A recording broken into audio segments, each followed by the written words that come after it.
The night was thick with fog, the moon hanging low, casting its silver glow over the desolate woods. In the distance, the eerie howl of a wolf echoed through the trees, sending a shiver down the spine of anyone who dared to listen. For centuries, such sounds have been woven into stories, whispered across generations, stories of humans transforming into creatures of the wild. But why does this idea hold such power over us? What is it about the image of a man turning into a wolf, or a woman becoming a bear, that still stirs something deep inside, even in the most logical minds? From the frigid north of Europe to the dense jungles of South America, cultures have been fascinated with shapeshifting. The stories stretch back thousands of years, reaching into the dark corners of human history. But they are not just tales to entertain. They are mirrors, reflecting our deepest fears, our wildest desires, and our primal instincts. There's something uniquely powerful about the idea of shedding human form to become something else. For a moment, a person is no longer bound by the rules of society, no longer restricted by the frailty of flesh and mind. In the transformation, they become something greater, something untamed.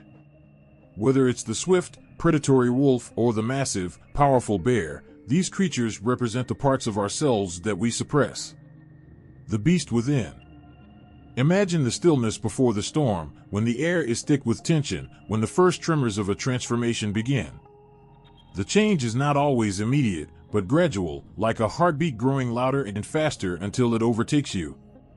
It starts with a flicker of sensation in the bones, a strange warmth spreading from the chest to the limbs, an unexplainable urge to move, to run, to feel the earth beneath you, not with the soft padding of human feet, but with claws, with paws, with the certainty of a hunter.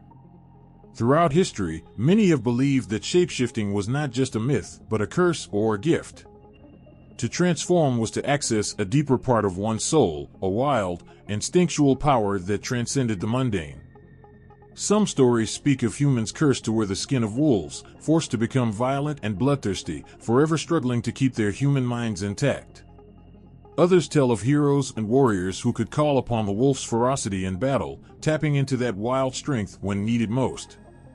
But what does it mean to be human in a world where transformation is possible? What is the line between man and beast? These questions have haunted mankind for millennia, and they are at the heart of every shape-shifting myth.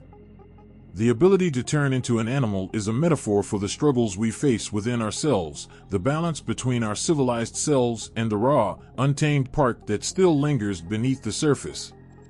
In the stories, it's not just the external transformation that matters, but the internal struggle. Can you control the beast within, or will it consume you entirely? The human-wolf connection is perhaps the most iconic. Wolves are creatures of the night, feared and revered in equal measure. They are symbols of loyalty and cunning, yet also of danger. The idea of a man transforming into a wolf taps into some of our oldest fears, those primal instincts that whisper in the darkness. The howl of the wolf is the cry of the wild, the cry of freedom, of chaos. It is a sound that can shake even the bravest soul to its core. In different cultures, wolves have been viewed as guardians and enemies, messengers and killers. Ancient Greeks told tales of men who were turned into wolves as punishment, cursed to wander the earth forever as creatures neither human nor animal. In Norse mythology, the wolf was a symbol of power and destruction, and the gods themselves feared its wrath. Even in Native American traditions, wolves were respected as spiritual guides, messengers between the human world and the realm of spirits. The werewolf was not just a monster, but a reflection of the complex relationship between humans and the wild. But it is not just the wolf that has the power to transform. Bears, too, hold a special place in the world of shapeshifting. To become a bear is to tap into a different kind of strength, a power rooted in the earth itself. The bear is often seen as a protector, a provider, a force of nature that commands respect. In many cultures, the bear was not just an animal, it was a sacred being, representing the spirit of the wild and the wisdom of the earth.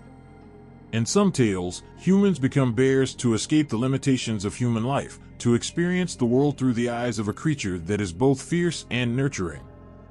Bears are not just creatures of violence, they are also deeply connected to the cycle of life. To transform into a bear is to embrace that duality, the destruction and creation that coexist in nature. As humans, we long for a connection to something greater than ourselves, something beyond the confines of civilization. We look to animals to remind us of who we are and who we might become if we let go of our inhibitions. The idea of shapeshifting speaks to our desire to reclaim that connection to nature, to the wildness that exists both outside and within us. It is a reminder that, despite all our advances and our attempts to tame the world, we are still creatures of the earth, shaped by the same forces that shape the animals around us. But these myths also carry a warning: transformation is not always a gift. It can be a curse, a loss of self, a descent into chaos. The more one embraces the beast within, the more one risks losing the very thing that makes them human. In the stories, those who transform are often lost, wandering between two worlds, never fully belonging to either. They are both human and animal, a creature caught between two realities. In the darkness of night, when the wind howls and the moon rises high, the line between human and animal becomes blurred. The shapeshifter, with all their power and freedom, is also a prisoner, trapped by the very transformation that gives them strength. The beast is always there, lurking just beneath the surface, waiting to break free. The moon hung heavy in the sky, casting an eerie light over the land below. A chill ran through the air, thick and still, as if the earth itself held its breath. Somewhere, far in the distance, a lone wolf let out a mournful howl, its voice carrying through the cold night. To the untrained ear, it was just an animal's cry. But to those who understood the old stories, it was much more, a warning. A reminder that the boundary between man and beast was never as solid as we believed. Long before modern science and reason, people looked to the moon as a powerful force that shaped their lives. The ancient world was filled with stories of gods and monsters, of creatures that could shift between human and animal forms. These stories weren't just fables, they were truths to the people who told them. And among the most enduring of these myths was the tale of the werewolf. The origins of lycanthropy, the curse of becoming a werewolf, are tangled in the myths of ancient Greece and Rome. One of the first stories to capture the imagination of people came from the Greek myth of Lycan, a king who dared to challenge the gods themselves. Lycan, in his arrogance, decided to test Zeus, the mighty king of the gods. He served Zeus a meal, but instead of offering the traditional hospitality, Lycan served the god the flesh of his own son. Furious beyond belief, Zeus punished the king by turning him into a wolf, condemning him to live forever as a creature of the wild. For the people of ancient Greece, the story of Lycan wasn't just a warning about the wrath of the gods, it spoke to something deeper. The transformation from man to wolf was a reflection of something primal within the human soul. It was as if the gods knew that beneath the surface of civilization, there was a part of humanity that was savage and untamed, a part that could be unleashed at any moment. The idea of shifting from human to wolf was not confined to the Greek myths. Across ancient Europe, similar stories echoed through the ages. In Roman times, the concept of shapeshifting was common. They spoke of men who could take the form of wolves, driven by bloodlust and a wild, uncontrollable nature. The most terrifying part of these myths wasn't just the transformation itself, but the loss of control that came with it. To be turned into a werewolf was not a gift, it was a curse. The person who was once human became a creature of violence and destruction, a beast who could no longer distinguish between friend and foe, between the familiar and the unknown. Even in the darkest corners of the European countryside, these stories persisted. The peasants spoke in hushed tones of the lupus homini, the human wolf. These creatures were not simply mythical figures, they were warnings. It was said that under the light of a full moon, a man could feel the shift begin, his skin growing tight as it transformed, his teeth sharpening, his bones aching with the need to run, to hunt, to kill. The moon, with its pale, haunting glow, became forever linked to the curse of the werewolf. It was as though the moon itself called out to the beast within, urging it to rise. The link between the full moon and lycanthropy has become almost inseparable. In many cultures, the moon was thought to control the tides and emotions, to affect everything from the growth of crops to the behavior of people. As the moon waxed and waned, so did the human soul, and under the light of the full moon, the boundaries between human and animal became blurred. It was as though the moon unlocked something ancient inside, a dormant instinct waiting to be awakened. But it wasn't just the moon that held power over the werewolf, it was the blood, the hunger that coursed through the creature's veins. In some stories, the transformation could be triggered by a bite from another werewolf, or by a curse passed down through generations. But in others, the curse of lycanthropy was something more profound, a deep connection to the wild, to the animal world that humans had long tried to suppress. The transformation wasn't just physical, it was spiritual. The man who became a wolf was, in some ways, reclaiming a piece of himself that had been buried under the weight of civilization. The fear that people had for the werewolf was not just about the violence they could inflict. It was about the fear of losing control, the fear of becoming something that could no longer be understood or tamed. The werewolf represented the part of human nature that could never be fully contained, no matter how hard people tried to build walls around it. It was the wildness that existed beneath the surface, the part of us that wanted to run free, to hunt, to survive. And it was terrifying. In these ancient tales, the transformation was often depicted as painful, a process that left the victim broken and disoriented. The agony of shifting was not just physical, it was psychological. A person who had lived their life as a man, with thoughts, feelings, and relationships, would suddenly find themselves in the body of a beast, driven by instincts they couldn't control. It was as if they were being torn apart, their humanity stripped away, piece by piece, until nothing remained but the raw, untamed animal. Yet, despite the horror and violence, there was a strange allure to these stories. The idea of transforming into something as powerful as a wolf, of feeling the wind whip through fur and the ground tremble beneath powerful paws, was a seductive thought. The werewolf was, in some ways, the ultimate expression of freedom, a freedom that came at a terrible cost. It was the freedom to be wild, to be uncontrollable, to be beyond the reach of the laws that governed human society. As these stories spread across Europe, they became a part of the collective imagination. The werewolf was no longer just a figure from ancient myths, it became a creature of folklore, a monster that haunted the shadows of the night. The stories of Lycan and other shapeshifters echoed through the generations, each telling adding a new layer to the myth, and with it, a new layer of fear and fascination. The full moon, with its haunting glow, became more than just a celestial body, it became a symbol of the curse, a reminder that at any moment, anyone could be transformed into something beyond their control. A creature driven by instinct, by hunger, by the need to run wild under the pale light of the moon. The howl echoed through the night, sharp and mournful, cutting through the silence like a blade. It was a sound that both terrified and mesmerized, a reminder of the wildness that lurked just beyond the reach of human understanding. The wolf, with its piercing eyes and untamed spirit, is not just an animal. It is a symbol of power, fear, and mystery. To hear that howl was to be reminded of something ancient, something primal, that dwells inside all of us. For centuries, wolves have held a place in the myths and legends of cultures across the world. They are creatures of duality, both revered and feared. In some stories, they are sacred beings, representing strength and wisdom. In others, they are predators, embodying the darker, more dangerous aspects of life. And in the tales of the werewolf, the wolf becomes a symbol of transformation, of losing oneself to something greater, something uncontrollable. To the ancient Greeks, wolves were powerful symbols of both the divine and the savage. The word lycanthropy itself comes from the Greek legend of Lycan, a king who was turned into a wolf by Zeus as punishment for his cruelty. To the Greeks, the wolf represented the untamed nature of the world, those forces that could not be conquered by reason or civilization. But there was also reverence for the wolf, especially in the stories of the god Apollo, who was said to be a protector of the wolf. The Greeks saw the wolf as a creature that bridged the gap between humanity and the divine, a reminder of the primal forces that shaped the world. In Roman culture, wolves were equally significant. They were both feared as ruthless hunters and admired as symbols of loyalty and courage.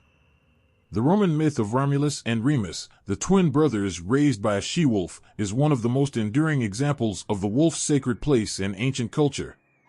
In this story, the wolf is not just a beast, but a nurturing figure, embodying both strength and compassion. The wolf's ability to protect and care for the twins symbolized the connection between civilization and the wild, between human nature and the raw forces of the earth. Across the Middle East, the wolf took on a different role. In some cultures, the wolf was a feared predator, associated with darkness and death.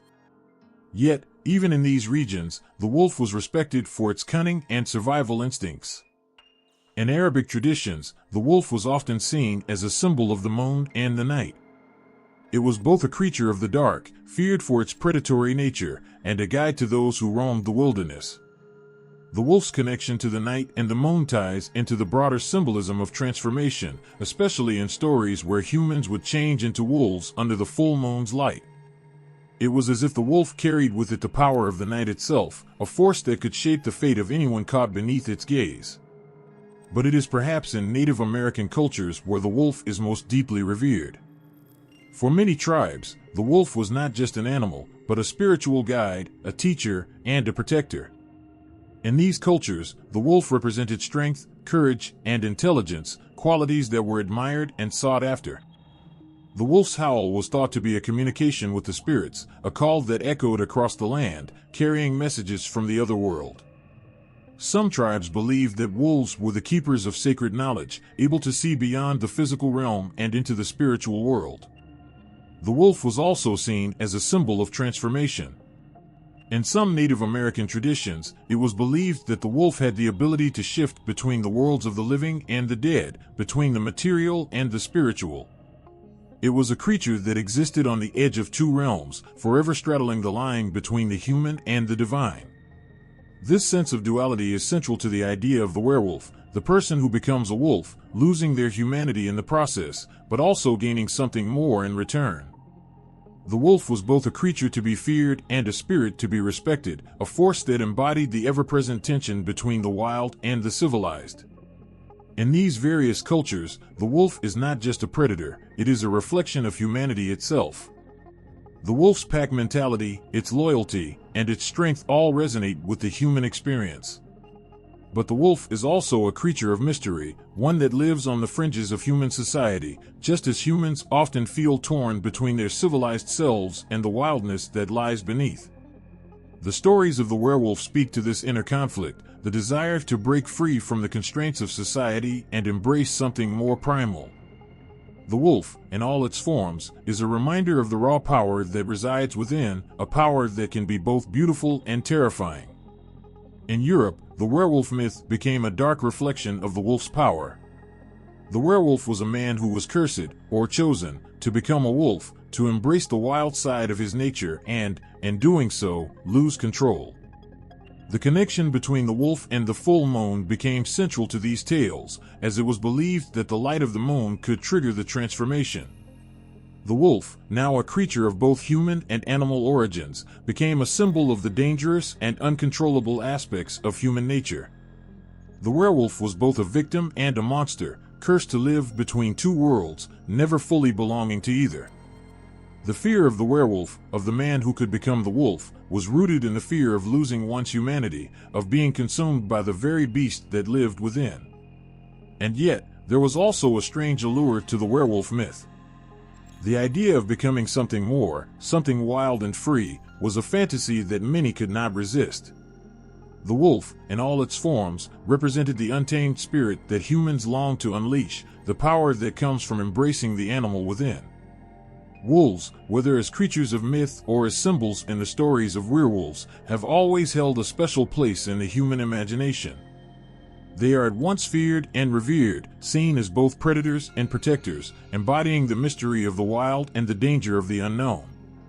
To stand face to face with a wolf, to feel the power that radiates from its very presence, is to be reminded of the untamed forces that exist just beyond the edges of human control. And for some, the fear of the wolf is not just a fear of the beast, but of the part of ourselves that we cannot always control, the wildness that lies hidden beneath the surface, waiting for the moon to rise. The moon was high in the sky, casting long, twisted shadows on the cobblestone streets below. In the village, the air was thick with fear, The kind of fear that seeps into your bones and makes you shiver even in the warmest of nights. Whispers darted from one person to the next, like a disease spreading through the townspeople, each carrying a story of strange, terrifying events. A child went missing. An animal found butchered in the fields. A howl echoed in the distance, low and mournful. And somewhere, hidden in the dark corners of the village, was the truth. In medieval Europe, the line between reality and myth was often blurred. In those days, the world was a place of darkness and superstition, where anything outside the ordinary was feared, and anything mysterious was met with suspicion. It was in this climate of dread that the legend of the werewolf truly took root. For centuries, people believed that men could be transformed into beasts, creatures that roamed the night, driven by an insatiable hunger, with no mercy for their victims. The fear was not just of the animal itself, but of the unknown, of the very nature of humanity being overtaken by something monstrous and uncontrollable. The fear of witchcraft was ever present in these times, and it was often intertwined with the stories of werewolves. To be accused of witchcraft was to be sentenced to a life of terror and torment, but to be accused of being a werewolf was something far worse. The witch trials of Europe had already shown the extent of the cruelty humans could inflict upon those they deemed other, but the trials of suspected werewolves were often even more brutal. In the eyes of the public, the transformation into a wolf was no simple curse, it was a manifestation of evil itself. And in this age of superstition, anyone suspected of being a werewolf was often treated as a monster, a threat to be eliminated at all costs. One of the most famous, and chilling, chapters of werewolf history occurred in the 16th century in the small towns of France. The beast of Gévaudan, a creature that terrorized the region for several years, became the stuff of legend. It was said to be a wolf, but it was too large, too vicious, and too cunning to be anything ordinary. As the killings mounted, rumors began to spread that the beast was no mere animal, it was a human in disguise, a man who could shift into a wolf at will.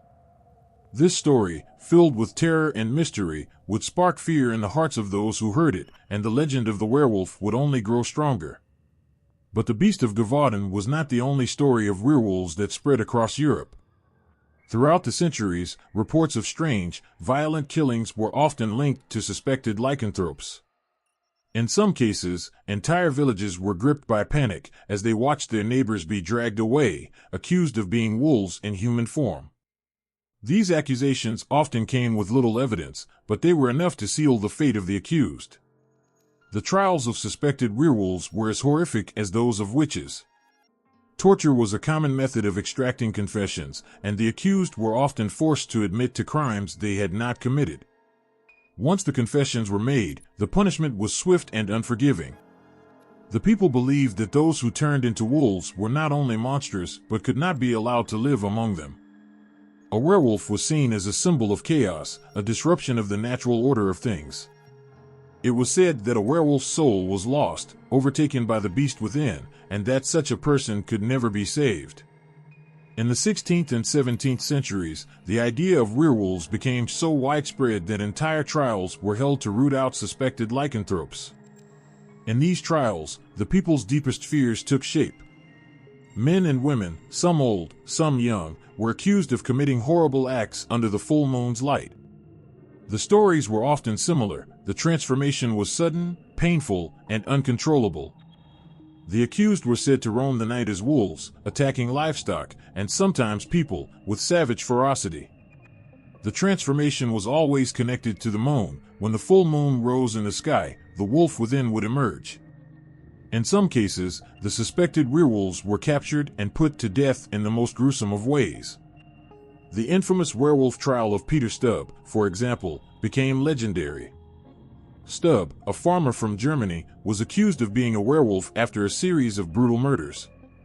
His confession, extracted under torture, claimed that he had been given a magic belt that allowed him to transform into a wolf at will. Stubb's story became one of the most notorious in werewolf folklore, and his execution was a spectacle of its own. His body was broken and burned, and his head was displayed as a warning to anyone who might dare to embrace the wolf within. But not all the trials ended in such dramatic fashion. Many suspected werewolves were simply hunted down, their bodies burned or left to rot in the fields. The people of Europe lived in fear, their hearts gripped by the belief that anyone among them could be hiding a dark secret, a secret that would be revealed when the moon reached its peak. The trials also revealed a darker truth, the connection between lycanthropy and the fear of those who were different. Many of the people accused of being werewolves were outsiders, strangers, travelers, or those who had lived on the margins of society. In an age where difference was met with suspicion, the werewolf became the ultimate scapegoat. The transformation into a wolf symbolized the loss of humanity, the shedding of one's identity, and the return to something more primal and dangerous. In this way, the werewolf was not just a monster, it was a reflection of society's deepest anxieties about the unknown and the other. The tales of werewolf trials didn't just fade away. They grew into the folklore that would haunt Europe for centuries. Even after the witch hunts ended, the fear of werewolves persisted. The stories lingered in the corners of every village, passed down through the generations, and though they no longer caused the mass hysteria of the medieval period, they continued to hold a grip on the imagination of people everywhere. These stories, filled with fear and terror, were also stories of powerlessness, the powerless of those accused of being werewolves, and the power that fear could hold over the hearts of ordinary people. The werewolf was both a reflection of society's darkest fears and a symbol of the brutal, unforgiving world that these people lived in, a world where the moon could turn you into a monster, and even the most innocent could be condemned to death by nothing more than rumor and superstition.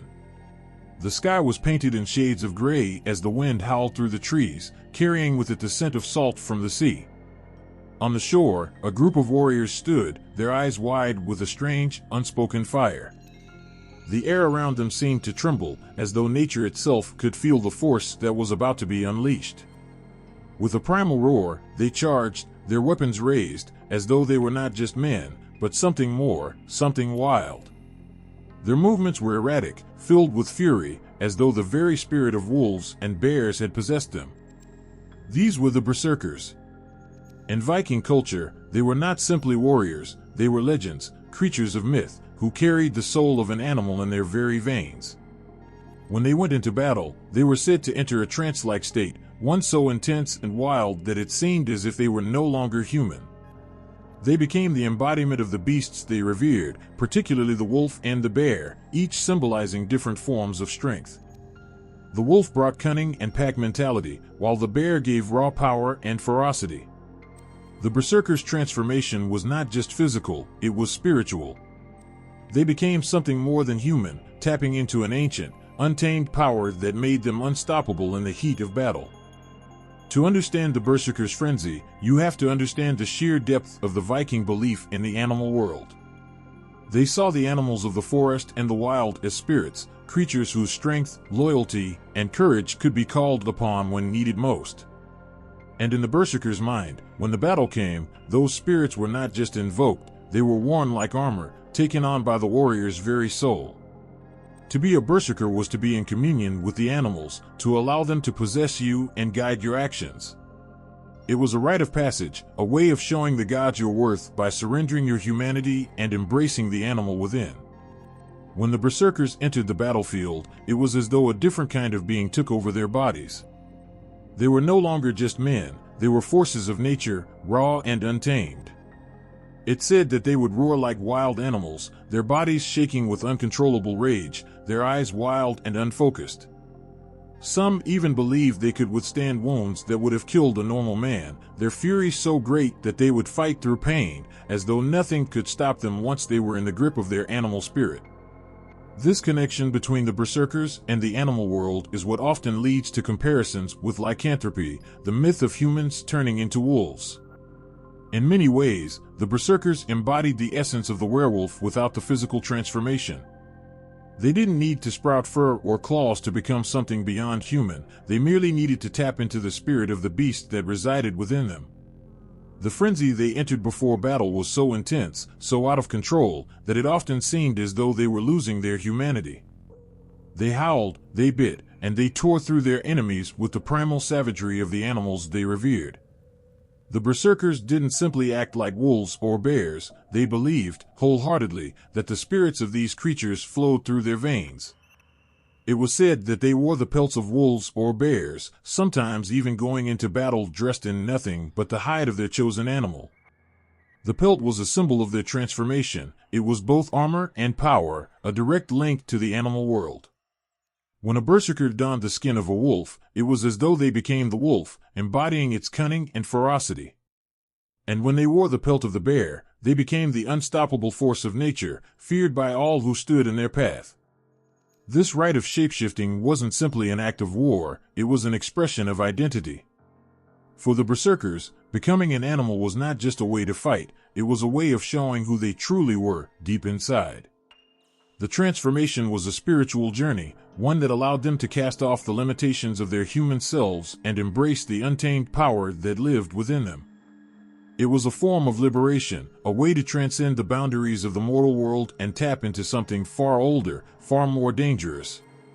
It was an escape into a state where they could be both man and beast, fighting with the soul of a warrior and the strength of an animal. But there was a cost to this transformation. As the berserkers would later find, the animalistic frenzy that overtook them could be both a blessing and a curse. Once the battle was over, the trance would fade, and they would return to being men. The power would ebb, leaving them feeling hollow and exhausted. Some would struggle to reintegrate into normal life, haunted by the memory of the rage they had felt. For many, the transition back into their human form was a painful one, as the warrior spirit and the animal spirit struggled to coexist within them. The berserker's wildness was a fire that burned too hot to be sustained forever, and in the end, it often consumed them. But in that moment, on the battlefield, there was no greater force in the world than a berserker. When they wore the spirit of the wolf or the bear, they became unstoppable. The legends of their power spread far and wide, and even today, the name berserker evokes an image of unrelenting strength, of warriors who were both human and something more. Their connection to the animal world was not just a myth, it was a way of life, a form of battle, and a belief that the spirit of the animal could make them stronger than anything else. It was a rite of passage that marked the berserker as someone who had transcended humanity to become something more primal, something ancient, something that could not be defeated.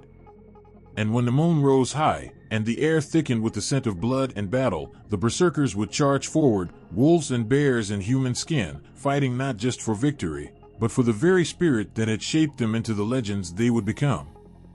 There is a place in the northern forests where the earth trembles beneath the weight of something ancient, something as old as the trees themselves. Here, beneath the towering pines, the wind carries with it the stories of those who have come before, stories of great beasts that walk between worlds. Among them is the figure of the bear, not just a creature of muscle and fur, but a spirit of the earth itself, capable of walking on two legs, of becoming more than just animal. In the depths of these myths, whispers tell of the werebear, a human who could transform into a bear, embodying the primal strength and wisdom of one of the wildest creatures to roam the earth. In the shadows of time, long before the first werewolf legends emerged, the bear was already a figure of mystery and reverence. It was said that the spirits of the forest dwelled within the body of the bear, and those who could transform into this mighty beast were seen as gifted or cursed, depending on the eyes of the beholder. The werebear was not a creature of frenzy or wild madness like the werewolf. No, the bear's power was quieter, more deliberate. It was a symbol of strength and endurance, but also of ancient wisdom, capable of surviving the harshest winters, walking in the spirit world, and seeing beyond the veil of ordinary human perception. The origins of the werebear stretch back to the earliest peoples who lived close to nature, when the line between human and animal was blurred, when every shadow of the forest seemed to hold a secret. To the ancient people, the bear was both a protector and a teacher. It represented the raw, unyielding power of the wild, yet also the quiet introspection of hibernation, a cycle of death and rebirth. It was no surprise, then, that these people would imagine that one of their own could become the bear itself. In the cold, lonely nights of the far north, where the stars shine brightest and the wind howls through the snow, the werebear took shape in the imaginations of the people. The myths of the werebear were told in whispers by firelight, passed down through generations. They told of powerful shamans and warriors who would shift into the form of a bear, not for the thrill of battle or hunger for blood, but as a spiritual rite. The bear, in these stories, was more than just a creature, it was a bridge to the spirit world. The transformation was not just a physical one, but a spiritual passage, a way of communing with the earth itself. To become a bear was to become the embodiment of the forest's power, to know the rhythms of the seasons, to feel the weight of the earth beneath your feet and the pull of the moon in your bones. In the northern traditions, the werebear was often associated with shamans, those who walked between worlds and communed with the spirits. A shaman who could transform into a bear was believed to be able to journey into the spirit world, to communicate with the spirits of ancestors, and to bring back knowledge that others could not reach. These shamans were not feared as monsters, as the werewolves often were. They were revered, seen as wise, and respected for their ability to see into the mysteries of the world. The bear was their ally, their guide, and through it, they gained insight into the natural order, the cycles of life, and the hidden forces that governed the world. But not all werebears were healers or shamans. Some were warriors, mighty and unyielding, capable of fighting with the ferocity and strength of the bear itself. These werebears were feared in their own way. They were not driven by the same frenzy that consumed the werewolf. Instead, their power was deliberate, precise, and devastating. They fought with the wisdom of the bear, knowing when to strike and when to retreat. The werebear's power was not just brute force, it was a calculated strength, honed over time and experience. They were not mindless killers, but warriors of a different kind, who fought for survival and protection, not destruction. Unlike the werewolf, whose transformation was often linked to the full moon and associated with a loss of control, the werebear's transformation was tied to a different kind of cycle, the rhythm of nature. The werebear was seen as a protector of the natural world, a creature that could transform when needed, whether in times of great personal need or in the defense of their people. The full moon was not a driving force in the werebear mythos. Instead, it was the seasons themselves, the long, dark winters, the fleeting summers, that dictated when the bear spirit would awaken in the human form. The werebear's power was connected to the earth, to the long slumber of winter and the rejuvenation of spring. It was a reminder that strength, wisdom, and power are not just about violence, but about endurance and patience. The differences between werewolves and werebears in various cultures paint two very different pictures of human-animal transformation. The werewolf, as a creature of madness and ferocity, symbolizes a loss of humanity, a regression to the base instincts of violence and bloodlust. The werebear, in contrast, represents a connection to something deeper, something older. The bear is a creature of the earth, grounded in the cycles of nature, where strength comes not from rage, but from the deep wisdom of the natural world. The werebear is not driven by instinct alone, but by a deep understanding of the balance between the physical and spiritual worlds. In some cultures, the werebear was seen as a protector, a guardian spirit that watched over villages or tribes. In others, the werebear was a symbol of leadership, a reminder that true power came not from the ability to destroy, but from the ability to endure and protect. While the werewolf may have represented the chaos of nature's untamed power, the werebear embodied the quiet force of the earth, the steadfastness of the mountains, and the wisdom that comes from living in harmony with the world. These werebear legends speak of a time long past, when humanity saw itself as part of the animal kingdom, not separate from it. They speak of a deep connection to the earth, to the animals that roam it, and to the spirits that guide us all. In the figure of the werebear, there is a reminder of what it means to live in balance with the world around us, to find strength not through destruction, but through the quiet, powerful spirit of the bear itself. The werebear is not just a monster or a legend, it is a symbol of wisdom, endurance, and the deep, mysterious power that lies within us all. The forest stood silent, except for the gentle rustle of the wind through the branches and the soft thud of heavy paws on the earth. A massive bear emerged from the shadows, its eyes glinting with the wisdom of ages, its thick fur blending into the twilight. For a moment, it was as though the entire world held its breath, time itself seemed to pause. In that sacred moment, the bear was not just an animal. It was something much more, an ancient spirit, a guide, a protector. To the people who lived in the forests and mountains, the bear was revered not simply as a beast, but as a living connection to something greater, something that transcended the human experience. For centuries, humans have looked at the bear and seen more than just an animal. To countless cultures around the world, the bear has been a symbol of strength, courage, and spiritual power. From the Native American tribes to the ancient myths of Siberia and Finland, the bear was seen not just as a creature to be feared, but as a being that carried with it sacred knowledge and wisdom. To the people of these cultures, the bear was both a spiritual guide and a powerful totem, an animal that bridged the gap between the physical and spiritual worlds. In the dense forests of the Pacific Northwest, the Native American tribes have long revered the bear as a guardian spirit.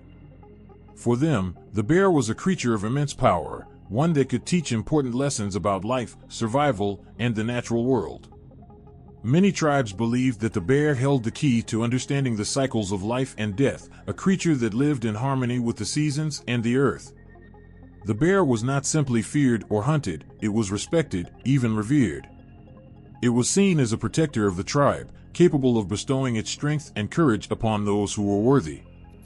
In some tribes, the bear was considered the chief of all animals, and rituals were performed to honor its spirit. The bear's hibernation was seen as a form of death and rebirth, and its return to the forest in the spring symbolized the renewal of life. The connection between humans and bears was not just one of reverence, but also of transformation. The bear, in many Native American traditions, was seen as a guide who could help people discover their own inner strength. To transform into a bear was to embody its power, its endurance, and its wisdom. In some stories, hunters or warriors would undergo rituals to connect with the spirit of the bear, often involving isolation in the wilderness, fasting, and meditation. These rites were not simply for gaining strength or skill, they were a form of spiritual initiation, a way of merging with the spirit of the bear and gaining insight into the deeper forces of nature. In the far north, in the cold, snow-covered lands of Siberia and Finland, the bear held an equally sacred place. The people of these regions also believed in the bear's connection to the spirit world, seeing it as a creature that moved between the realms of the living and the dead. The ancient Siberian shamans would perform ceremonies to honor the bear, believing that by doing so, they would ensure the bear's spirit would bring blessings to the tribe. The bear was a symbol of the wild forces of nature, and it was believed that those who could connect with it could access hidden knowledge and healing powers. Some Siberian myths tell of humans transforming into bears during times of need, taking on the animal's form to protect their people or seek out answers from the spirit world. In Finland, the bear was just as sacred. The Finnish people believed that the bear was the ancestor of all humans, a being whose soul was deeply intertwined with their own. There were even rituals in which the bear's soul was called upon for guidance, with shamans communicating with the bear spirit in dreams or trance states. The Finnish believed that the bear was the protector of the forest, the keeper of its secrets. When a bear was hunted, it was done with great respect. The hunter would apologize to the bear's spirit, asking for forgiveness, and in some cases, they would even perform a ritual to ensure the bear's spirit would be reborn. In this culture, the bear was not seen as a mere creature of flesh and bone, but as a divine being, a link to the very forces of creation. The idea of humans transforming into bears was not unique to one specific culture, it spanned across continents and time periods. In the legends of ancient peoples, from the indigenous tribes of the Americas to the northern tribes of Europe and Asia, there are countless stories of people who took on the form of the bear, either through magic or spiritual transformation. In some myths, these transformations were temporary, done for the sake of strength in battle or protection for the tribe. In others, the transformation was more permanent, with the person fully becoming a bear to live as one with the forest. These stories were more than just tales, they were expressions of the deep, spiritual connection between humans and animals, a belief that, through transformation, humans could become closer to the divine forces that governed the world. Perhaps one of the most well-known examples comes from the Finnish myth of the bear man. According to legend, a mighty warrior would sometimes transform into a bear during battle, gaining the beast's ferocity and strength. The bear man was feared and revered, for he was both human and animal, a being who walked the line between the two worlds. This transformation was not something to be taken lightly, it was a profound change, one that demanded respect. The bear man, like the bear itself, carried with him both great power and great responsibility. His actions, whether in battle or in peace, were guided by the wisdom of the bear, a wisdom that understood the balance of nature and the importance of survival. But the bear's connection to humans wasn't always about power or battle. The bear also symbolized a deeper, more introspective wisdom. It was a creature that understood the need for solitude, the necessity of retreat. The bear's hibernation, its time spent in the quiet darkness of the earth, was seen as a reminder of the importance of rest, renewal, and inner reflection. In many Native American traditions, the bear was a symbol of healing, not through force or rage, but through patience and understanding. The ability to retreat from the world and find clarity in the silence was something the bear taught those who respected its spirit. From the forests of the Pacific Northwest to the icy wastes of Siberia and the ancient woods of Finland, the bear was more than just a creature of legend, it was a spiritual guide, a totem, a teacher. To the people who revered it, the bear was a symbol of strength, endurance, and wisdom. It was a bridge between the human world and the spirit world, and through its power, humans could find not only the strength to survive, but the wisdom to live in balance with the earth. Through stories of transformation, these cultures showed that the connection between humans and bears was not just about physical power, it was about understanding the cycles of life, death, and rebirth, and recognizing the sacredness of all living things. The wind howled through the darkened forest, a low, mournful sound that carried with it the promise of something unseen, something dangerous. Beneath the light of the full moon, shadows shifted, slow, deliberate, and unnatural. From the heart of the woods came the unmistakable sound of heavy paws padding softly across the earth, the rasp of breath that was almost human. Eyes gleamed from the darkness, red as blood, glowing with an ancient hunger. In the stillness, the truth was clear. This was no mere animal. This was something else, something more terrifying and yet tragically human. In the heart of countless cultures, the werewolf has always been more than a creature of nightmare. It is a reflection of humanity's deepest fears and desires, a symbol of both the bestial instincts within and the danger of losing control. Across the world, from the icy plains of Eastern Europe to the dense jungles of South America, the tale of the werewolf has taken many shapes, each carrying a unique twist. The werewolf is not confined to a single mythology or people, it is a universal archetype that has adapted to the cultures that have told its story. In Slavic folklore, the werewolf is a figure both feared and pitied. The transformation from man to wolf is often seen as a curse, a punishment from the gods or the devil for some unknown wrong. In these stories, the werewolf is a tragic figure, caught between two worlds, neither truly man nor beast. The belief in lycanthropy was so widespread that entire communities lived in fear of being cursed. A person who was suspected of being a werewolf might be shunned or even killed, often in a ritual meant to release them from the curse. The transformation, which was believed to happen under the light of the full moon, was considered a punishment of fate, not a gift. It was said that the werewolf's bloodline was tainted, passed down from parent to child like an illness, and those born with the curse could never escape its grasp. In the heart of this folklore, witches played an important role. To become a werewolf in these stories was often tied to dark magic.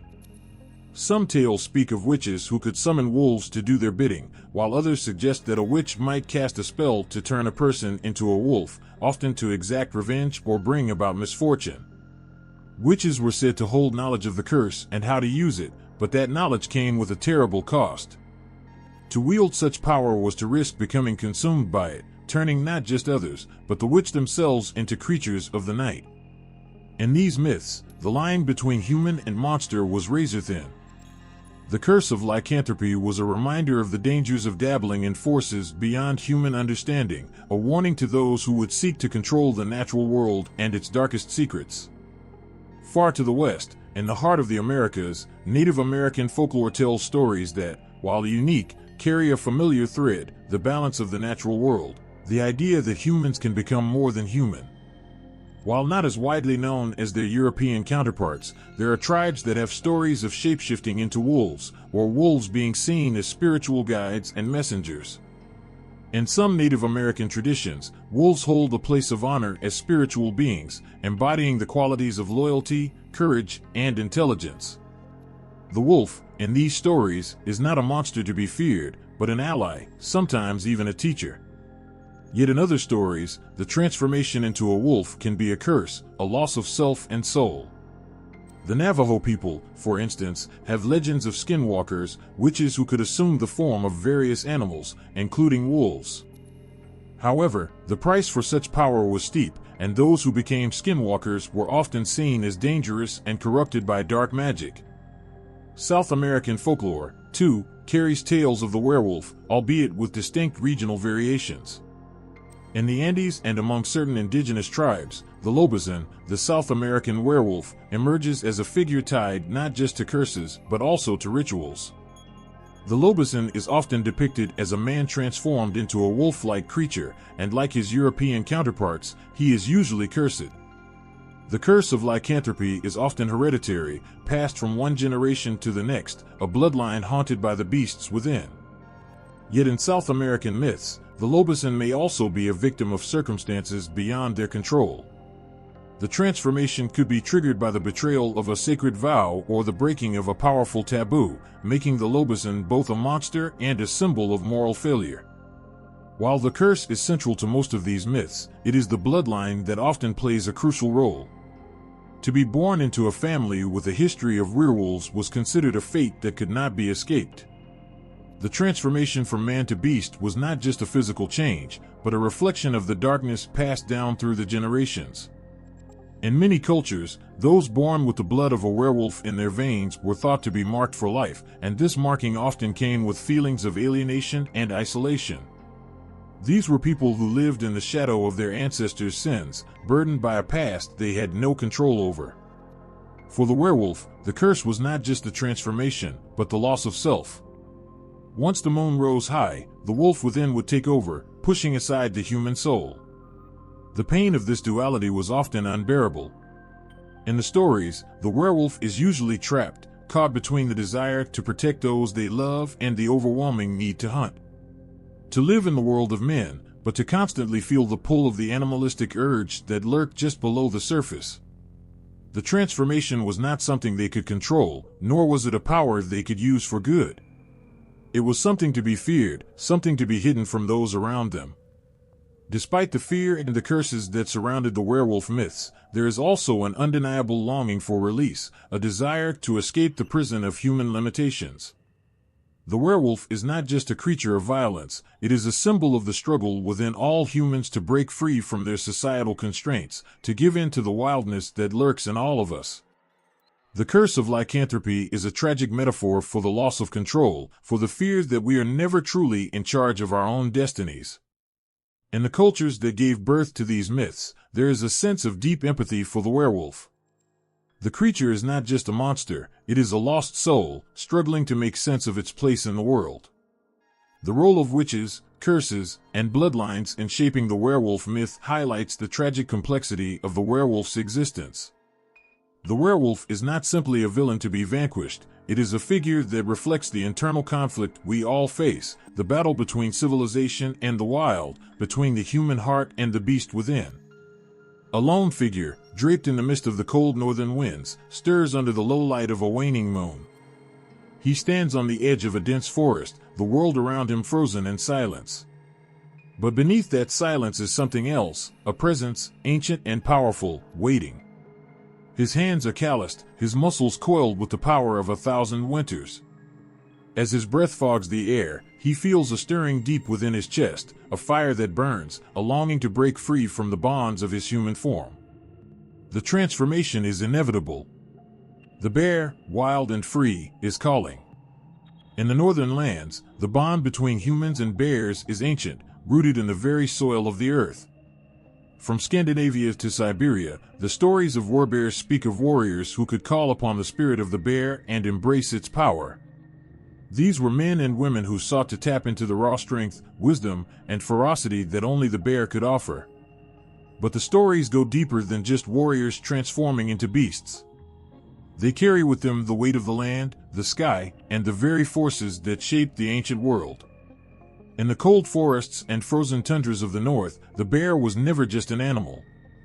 It was a symbol of something greater, a spiritual guide that walked beside the people of these harsh lands.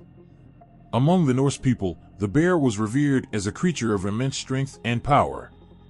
But to truly understand the connection between humans and bears in these ancient cultures, one must look beyond the physical and into the realm of the divine. The Norse gods themselves were not strangers to the bear's power. Thor, the mighty god of thunder, was deeply connected to the bear. It's said that Thor's own strength, the force behind his hammer, Mjolnir, came from the bear spirit. Thor was often depicted as having a fierce, animalistic nature, wild, untamed, and capable of great destruction when roused. To the Norse people, he was not just a god of storms and war, but of primal, unrelenting power. And in many ways, that power mirrored the bear's, unstoppable, fearless, and connected to the earth in ways that were beyond human understanding. In the sagas of old, warriors known as the berserkers would often call upon the spirit of the bear to fight with the fury of the animal itself. These men, draped in the skins of bears, would enter battle in a trance-like rage, their minds consumed with the bear's fury. In the heat of combat, they were said to become one with the bear, their human minds overtaken by the primal instinct of the wild creature. They fought without fear, without mercy, and without the constraints of reason or self-preservation. In their blood surged the power of the beast, and it was this power that made them feared by their enemies. But this bond with the bear went beyond just the warriors. For the Norse, the bear was a spiritual creature, a sacred being that held the secrets of the natural world. The forest was its home, and the Norse believed that it was through the bear that they could access the wisdom of the earth. To hunt a bear was to challenge the spirit of the forest itself, and those who succeeded were believed to be favored by the gods. The transformation into a bear was not just a physical change, it was a spiritual one, as if the very soul of the person became entwined with the ancient forces of nature. In Siberian traditions, the relationship between humans and bears took on a slightly different form, but the reverence for the bear remained. In these northern cultures, the bear was seen as a powerful and wise ancestor, a spirit that could both protect and guide the people. The shamans, who were believed to possess the ability to commune with the spirits of the natural world, often sought the bear's guidance. In some Siberian cultures, it was believed that the souls of the dead could take the form of a bear, and the spirit of the bear was a bridge between the human and spiritual realms. For the Siberian tribes, the bear was not just a symbol of strength, it was a protector of the people. The stories tell of shamans who would enter a deep trance, calling upon the spirit of the bear to guide them through their journeys into the spirit world. In these rituals, the shaman would become the bear, transforming their body and mind into the great creature that ruled the forests. They would take on the bear's wisdom, its ferocity, and its connection to the earth itself. Unlike the berserkers of the Norse traditions, who sought to embrace the bear's fury in battle, the Siberian shamans sought a more balanced connection. They did not seek to become the bear in the same violent way, but rather, they sought to understand its wisdom and its power. It was a relationship of respect, a pact forged between the human and the wild. The transformation was not something to be feared, it was a journey toward greater understanding, a path toward spiritual awakening. In these ancient traditions, the bear was not a mere animal. It was a living, breathing embodiment of the forces of nature, a creature that connected the human world with the divine. The myths of the werebear reflect not just the fear of the animal, but the deep respect and awe that the people of the North had for it. The bear was a teacher, a protector, and a symbol of the strength that lay within the heart of every person. For the warriors who sought to channel the bear's power, it was a way to connect with something larger than themselves. The werebear was not just a creature of myth, it was a reminder of the primal force that lay hidden within, waiting to be awakened. It was a call to the warrior spirit, a reminder that the true strength of a person came not just from the body, but from the very essence of the earth and the creatures that roamed it. As the moon rose high over the northern forests, the air grew thick with the scent of pine and earth.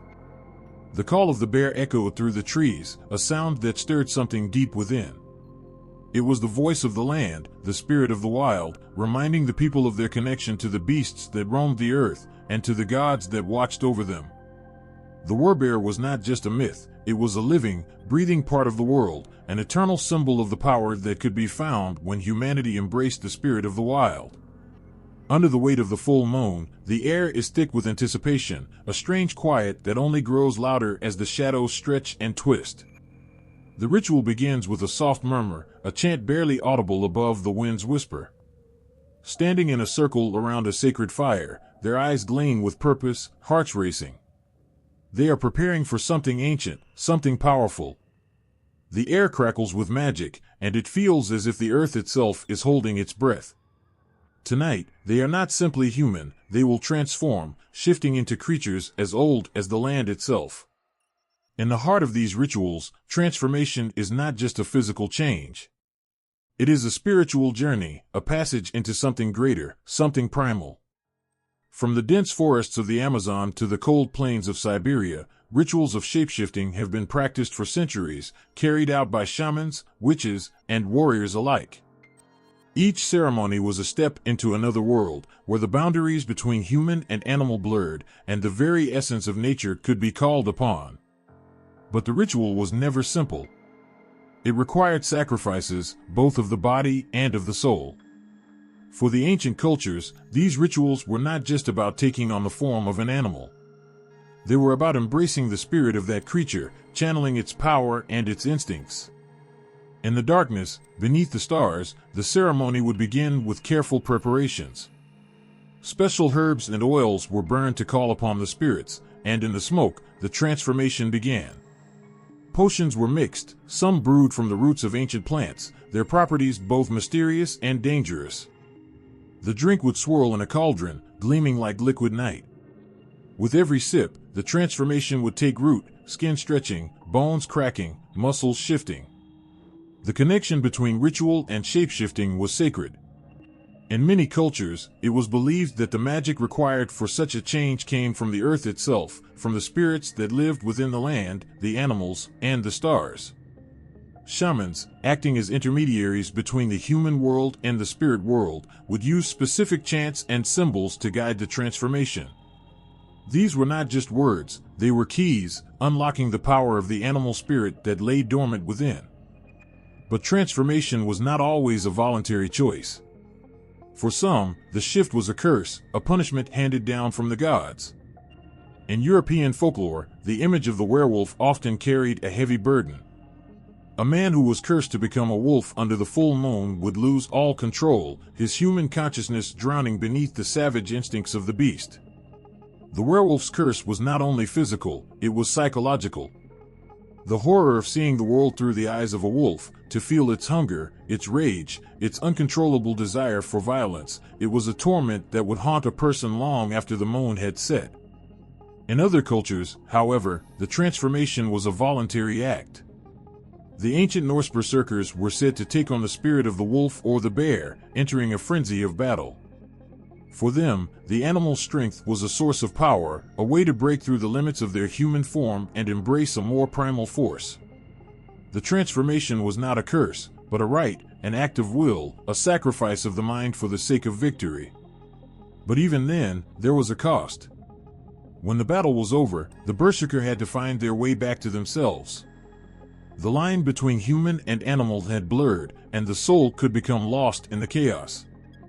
In the vast, icy expanses of Siberia, the rituals of shapeshifting were more closely tied to the spirit world. Here, it was believed that the shamans could communicate with the spirits of animals, those who had lived before, and those who still roamed the earth. A shaman would enter a trance, sometimes by inhaling smoke from sacred herbs or by fasting for days on end, to achieve a connection with the bear, the wolf, or the eagle. They did not merely transform, they became one with the spirit of the animal. They would roam the forests as wolves, or soar above the mountains as eagles, all the while guided by the spirit they invoked. It was a form of transformation that was not rooted in violence, but in deep spiritual connection.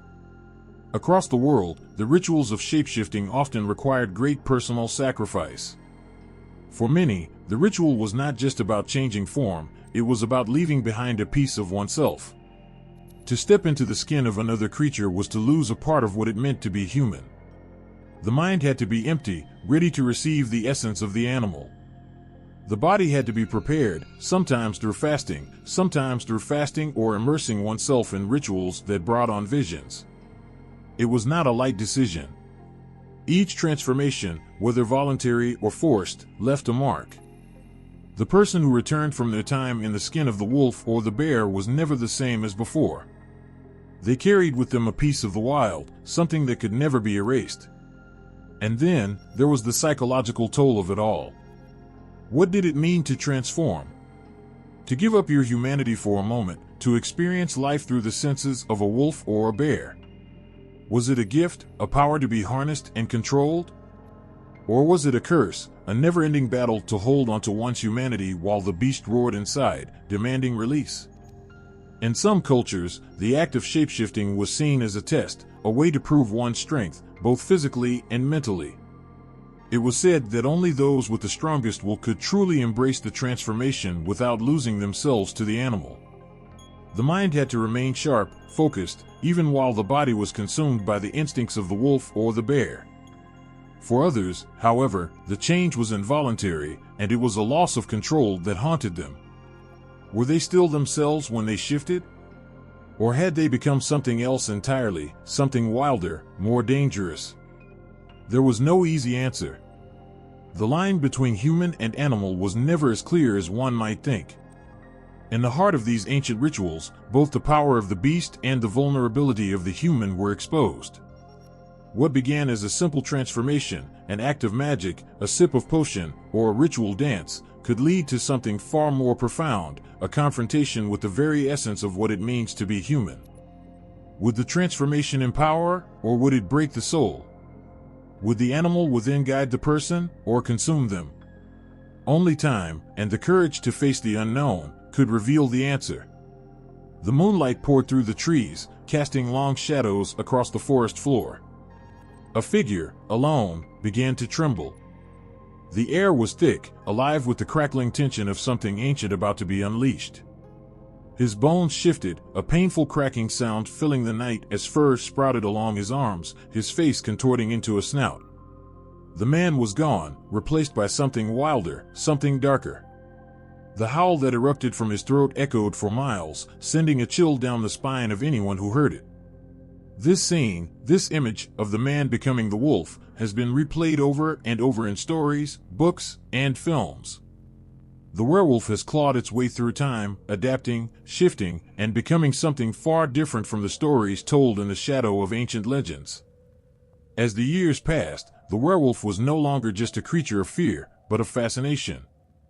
The stories of old, those of curses, bloodlines, and moonlit transformations, began to bleed into new, modern tales. In the early 20th century, something changed. The werewolf was no longer just a monster to be feared. It became a symbol of struggle, a creature trapped between two worlds. In 1941, Universal Studios introduced The Wolf Man, a film that would cement the werewolf in the minds of audiences forever. Lon Chaney Jr. portrayed Larry Talbot, a man cursed with lycanthropy. But he wasn't just a beast. He was a man, tortured by the uncontrollable change that overtook him. There was no joy in his transformation, only despair. He longed for release, for the chance to be free from the torment of the wolf inside him. This version of the werewolf was no longer just a monster, it was a tragedy. The wolf was not just a part of him, it was an enemy, a dark force threatening to consume him. And people watched, riveted, because they could feel the struggle. The werewolf was no longer just a creature lurking in the dark, it was a character with layers, a soul caught between the human and the animal, struggling with its own nature. The tale was no longer about how terrifying the creature was, but about what it meant to be both man and monster. The wolf was now part of the human experience. It represented a deeper fear, that of losing control, of being overtaken by something primal within, something wild and untamed. And that fear resonated. As the decades passed, the werewolf continued to evolve. The stories grew darker, more nuanced. In the 1980s, films like An American Werewolf in London brought horror and humor together, showing the werewolf not as a tragic figure but as something more complicated, an unstoppable force that could turn the most innocent of people into something monstrous. But this version still carried the burden of the curse. There was still pain, still loss, still that deep, emotional connection to the idea of being something more than human and struggling with what that meant. Then came Twilight, in the early 2000s, and with it, a whole new generation of werewolf fans. The werewolves in Twilight were no longer tormented souls, they were warriors, protectors of the innocent. The shape-shifting wolves, tied to their pack, were powerful, almost supernatural creatures who fought to protect their loved ones. No longer did they carry the heavy burden of the curse. Instead, the transformation was something that brought strength and unity, a bond that held the pack together. The werewolf of this new age was part of a larger, more vibrant world, one where the battle was not just against the wolf inside, but against external threats. They were heroes. But even in Twilight, the werewolf still grappled with its wild nature. The battle for control was ever present. The characters wrestled with the pull of the animal inside them, trying to keep it at bay while protecting those they loved. The wolf was not something they could escape, but something they could use. And in this, the werewolf became a metaphor for the human struggle against their own darker impulses. In the end, it was about balance, about finding a way to coexist with the beast within, without letting it consume you. And then, there was Harry Potter. It may seem strange to connect the world of wizards and witches to the ancient myth of the werewolf, but Harry Potter brought the creature into its own strange, magical realm. Remus Lupin, the beloved defense against the dark arts professor, was cursed with lycanthropy, and in his case, the werewolf was no longer just a monster. It was an affliction, a burden he had to bear. His struggle with his condition mirrored the struggles of anyone facing an insurmountable challenge, something beyond their control. Lupin was both tragic and heroic, showing that the werewolf was not just a thing of horror, but a thing of humanity. He was a man fighting against his own darkness, trying to live a normal life despite the curse that hung over him. In these modern stories, the werewolf is not just a creature of the night. It is something else, an expression of inner turmoil, of battling between the human and the beast, between light and dark. The werewolf has become a symbol of the things we cannot control, the emotions, the impulses, the darkness inside all of us that we try so desperately to keep in check. The moonlight is still there, shining down on us, reminding us that we are more than just human, that we are capable of great change, of shifting into something wild and untamed. Through literature, film, and pop culture, the werewolf has become a mirror for our own inner battles. Whether it's the fear of the monster within or the quest for control over that which threatens to consume us, the werewolf continues to evolve, reflecting the complexities of the human condition. The man who turns into the beast no longer does so solely because of a curse, but because he embodies the very essence of what it means to struggle with the duality of his nature. The werewolf has transcended folklore, becoming part of modern mythology, a creature as old as the stories themselves, yet forever changing with the world around it.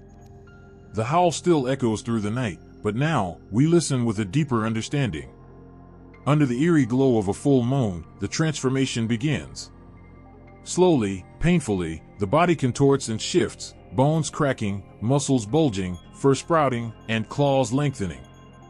But instead of the slender, hungry shape of a wolf, something bulkier, more imposing emerges from the darkness, a towering, fur-covered beast with the strength and raw power of a bear. The air trembles with the sound of its growl, deep and rumbling, shaking the very earth beneath its paws. In the distance, a figure watches, heart pounding with a mixture of awe and fear. The werebear.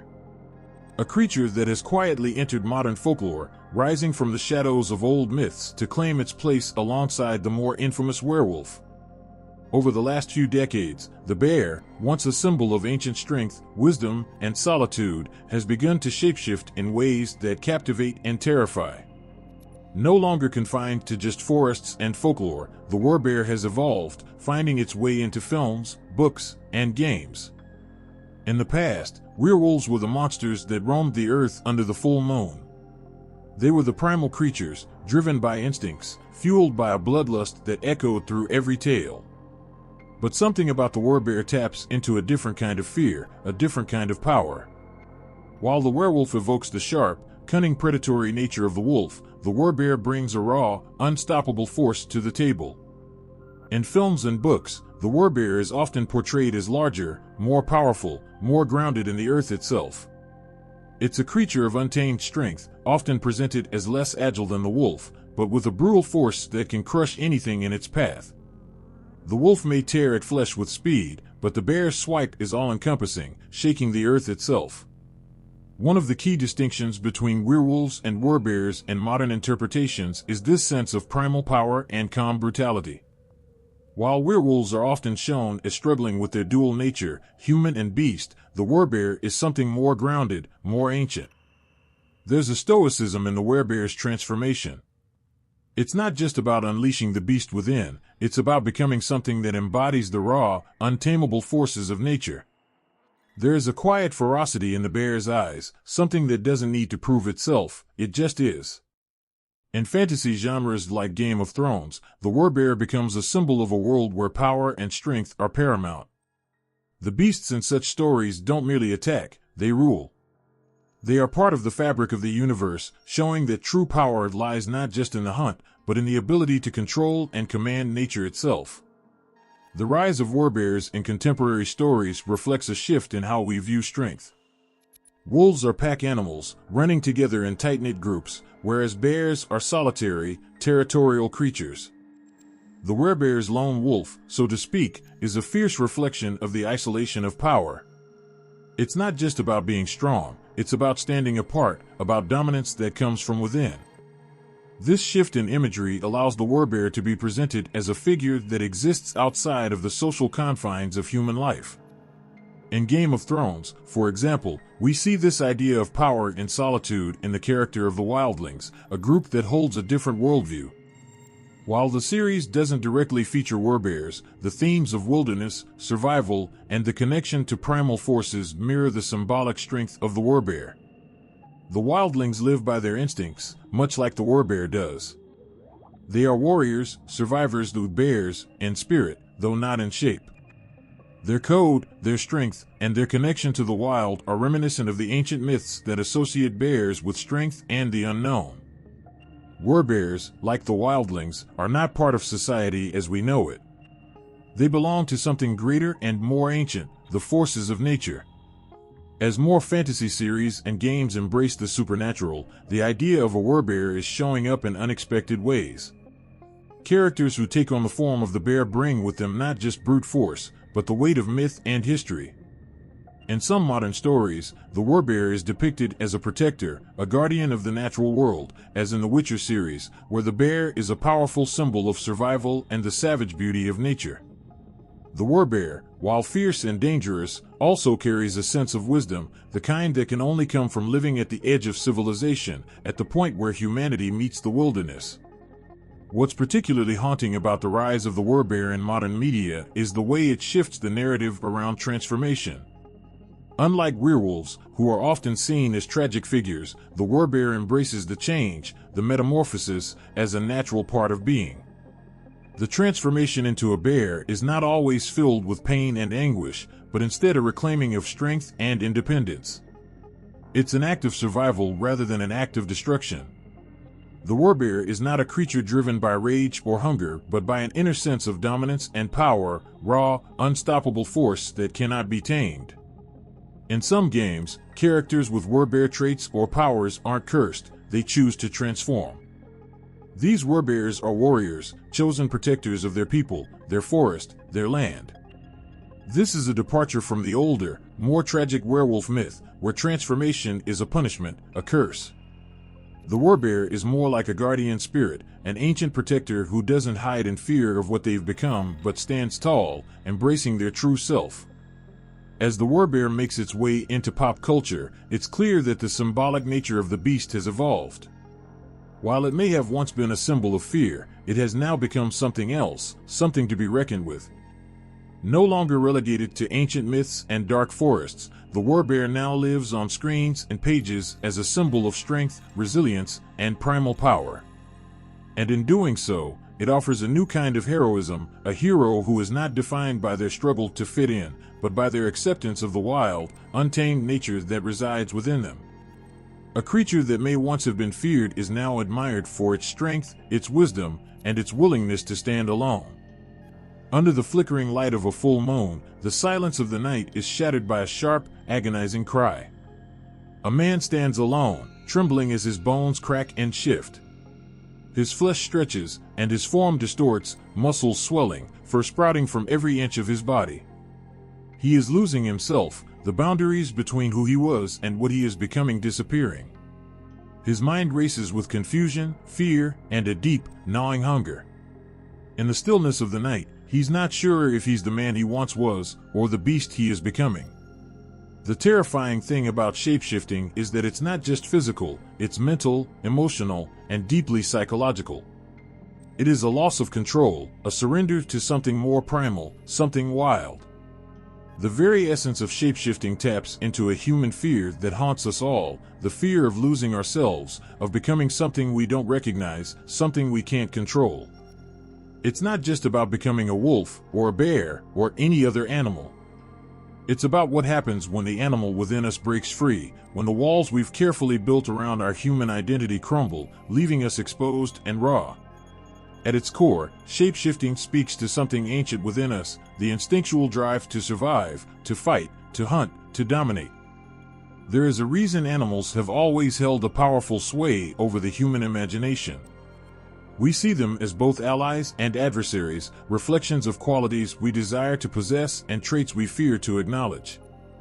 In the stories of werewolves and werebears, the human condition is forced to confront its darker side, the wildness that lies dormant just beneath the surface. There is always a part of us, buried deep, that is hungry for freedom, for the ability to tear down the walls of society and give in to our most primal instincts. And sometimes, that hunger is so strong that it overtakes reason, forcing the human mind to accept the terrifying reality of a transformation. The idea of shapeshifting isn't just about the literal transformation into an animal, it's symbolic. It speaks to the deeper parts of our psyche, the parts of us that long for power and freedom but also fear the consequences of embracing those desires. To shapeshift is to give up your humanity, to let go of the careful mask you've built over the years and become something else, something untamed. It's a metaphor for the loss of control that we all fear, becoming something you don't recognize, something that is no longer bound by the rules of society. What happens to the human soul when it sheds its skin and becomes something else? Is it liberation or a terrifying slide into madness? When the transformation takes place, the character often struggles with their own identity. Are they the man they once were, or the beast they've become? This conflict of identity, of self, resonates with something in all of us. Everyone has moments when they question who they are, when they feel that they are something other than what they show the world. Shapeshifting, in all its gruesome beauty, is an exaggerated reflection of this inner battle. The animal inside us, the hunger, the rage, the desire to be something more, constantly tugs at the edges of who we are, trying to break free. To transform is to answer that pull, to embrace the darkness we all carry within. And yet, there's something alluring about that darkness. Something that calls to us when we are pushed to the edge, when we feel powerless or constrained by the limits of our own human frailty. Shapeshifting isn't just the loss of control, it's the promise of power. The beast, in its untamed form, has strength, freedom, and an unrestrained will to survive. The fear of the wild is not just a fear of the unknown, but a fear of the power we know is inside us, the power to destroy, to hunt, to be something greater than ourselves. But that power comes with a price. It comes with a loss of self. It comes with the terrifying realization that we might not be able to return to the person we once were. Psychologically, shapeshifting taps into our deepest desires and our darkest fears. It's the fear of losing control, of becoming something less human and more animal, but also the fear that we might like it. When we watch a character shift into a werewolf or a werebear, we are forced to confront our own fears of what we might become if we were to surrender fully to those darker instincts. The wildness within us is not something we like to admit. We want to believe that we are above it, that we can control our base desires. But the truth is, there's a beast lurking inside all of us. And sometimes, it doesn't want to be controlled. In many stories, the shapeshifter struggles to find balance. They are often depicted as tragic figures, driven to violence by their own transformation, unable to reconcile the human they were with the beast they've become. They long to control the animal within, to keep it in check, but they are often overwhelmed by its power. There's a psychological depth to this struggle. The transformation is not just about becoming an animal, it's about losing the very essence of what makes you human. The conflict between the human and the animal is a battle for identity, for control. And in the end, the shapeshifter is left to wonder if they can ever truly return to who they were, or if they ever want to. The fear of the wild, of shapeshifting into a creature of instinct and blood, is a fear of losing our place in the world. It's a fear of giving in to the primal urges that lie just below the surface, urges that are not bound by the constraints of society, of morality, or of reason. It's a fear of transformation, not just physical, but psychological. To transform is to let go of everything that makes us human, everything that makes us safe. It's to give in to something raw, something dangerous, and something that cannot be undone. Yet, in that loss of control, in that surrender to the wild, there is a kind of freedom, a freedom that both terrifies and tempts. To transform is to step away from the rules, from the limitations, from the fears that bind us to our human selves. It's a freedom that comes with a cost, but one that some are willing to pay, even if it means losing themselves in the process. In the dim glow of a flickering candle, shadows seem to twist and bend, as if they were alive. A woman stands alone, her face shrouded in a veil of ancient, whispered words. The room is thick with the scent of incense, the air heavy with power. She raises her hands to the heavens, muttering incantations that no mortal should know. The air grows colder, her eyes begin to glimmer with an unnatural light. Suddenly, the transformation begins. Flesh shifts, bones crack, and with a haunting cry, she sheds her human form and becomes something else entirely, a wolf, a bear, or something darker still. Shapeshifting has long been intertwined with the occult, with the whispered secrets of witches and magic. It is a power that stirs both awe and terror, a power that connects the mortal realm to something far older, far darker. For centuries, tales of humans transforming into beasts were not just stories, they were warnings. Shapeshifting was thought to be a dark gift or a cursed fate, bestowed by the forces of the unseen world, tied to witchcraft and the occult practices that threatened the very fabric of society. The ancient belief in magic and the power of the unseen forces gave rise to the idea that shapeshifting was not a natural phenomenon. It wasn't just a matter of mere transformation. No, it was a practice born of the occult, of dark rituals and secret knowledge. Witches, sorcerers, and those who delved into the dark arts were believed to possess the power to take on the form of animals, to shed their humanity and become something primal. The act of shapeshifting was no longer just a physical change, it was a spiritual and magical one. The occult intertwined with shapeshifting, turning it into an act of profound, terrifying power. In the shadows of history, there were whispers of people accused of practicing witchcraft, their names spoken with fear and suspicion. These individuals were often believed to have the ability to transform at will, to slip between worlds, to become something else. They were the feared witches, the cursed ones who had made pacts with forces beyond understanding. It wasn't just that they could shapeshift, it was that they could tap into an ancient, forbidden power that allowed them to break the laws of nature itself.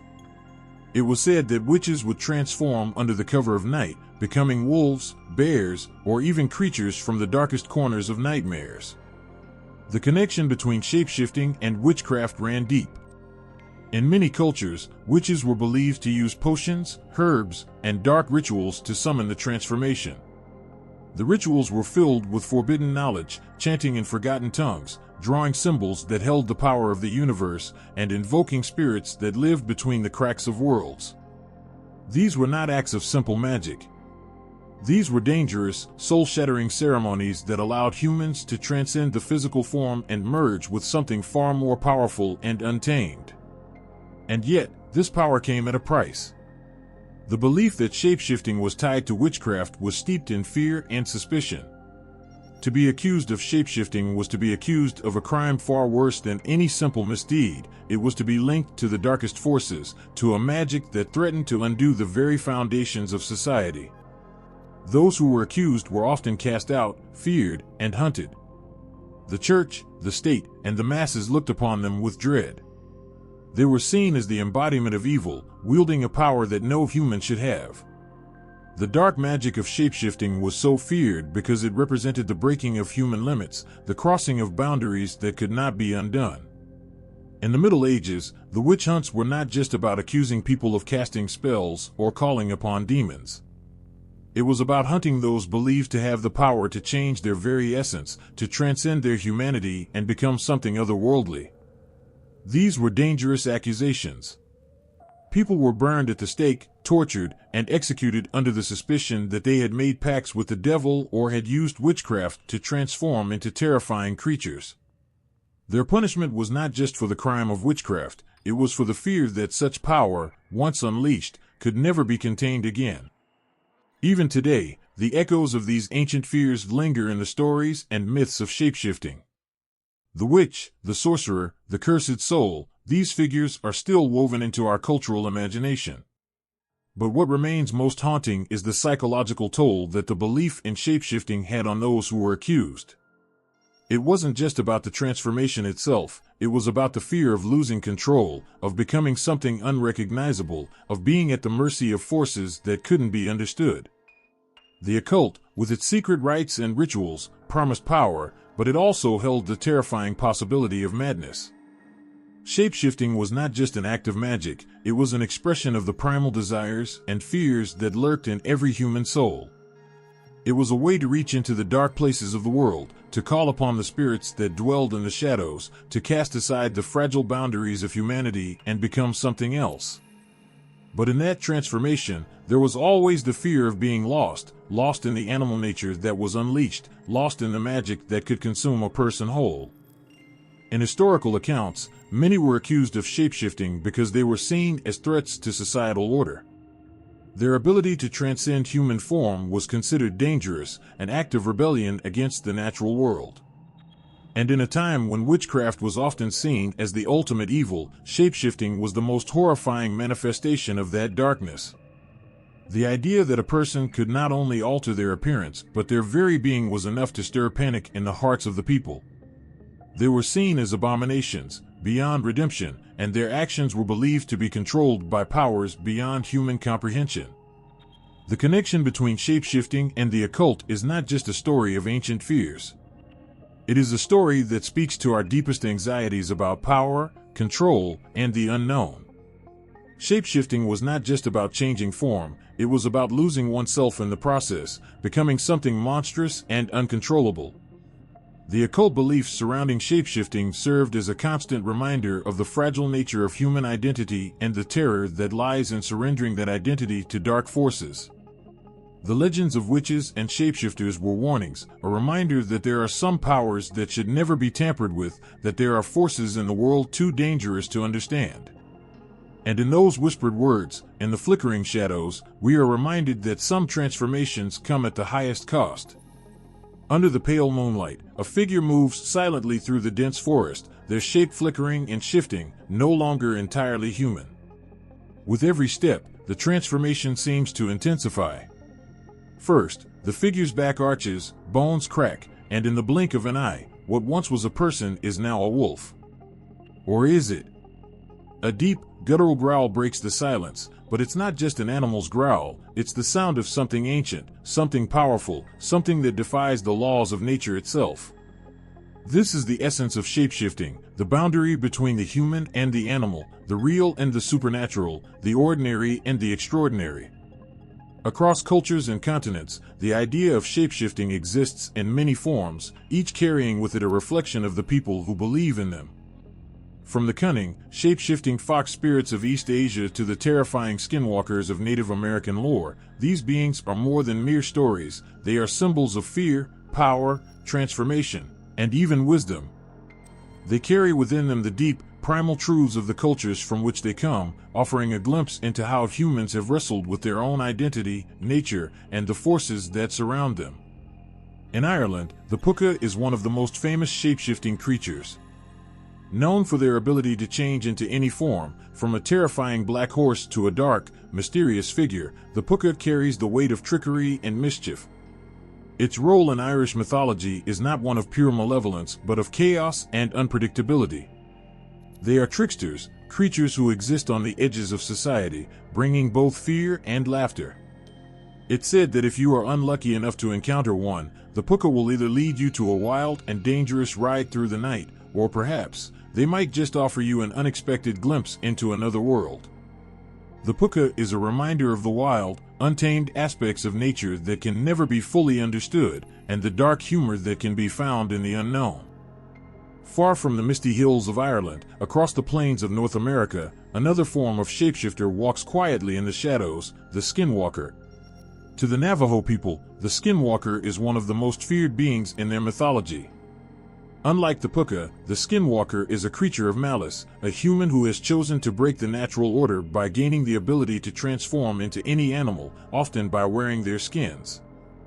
But it is not just the ability to shapeshift that makes the skinwalker terrifying, it's the darkness that comes with it. The skinwalker is a symbol of corruption, of someone who has traded their humanity for the power to become something else. This is not a gift, it is a curse, one that brings suffering and destruction in its wake.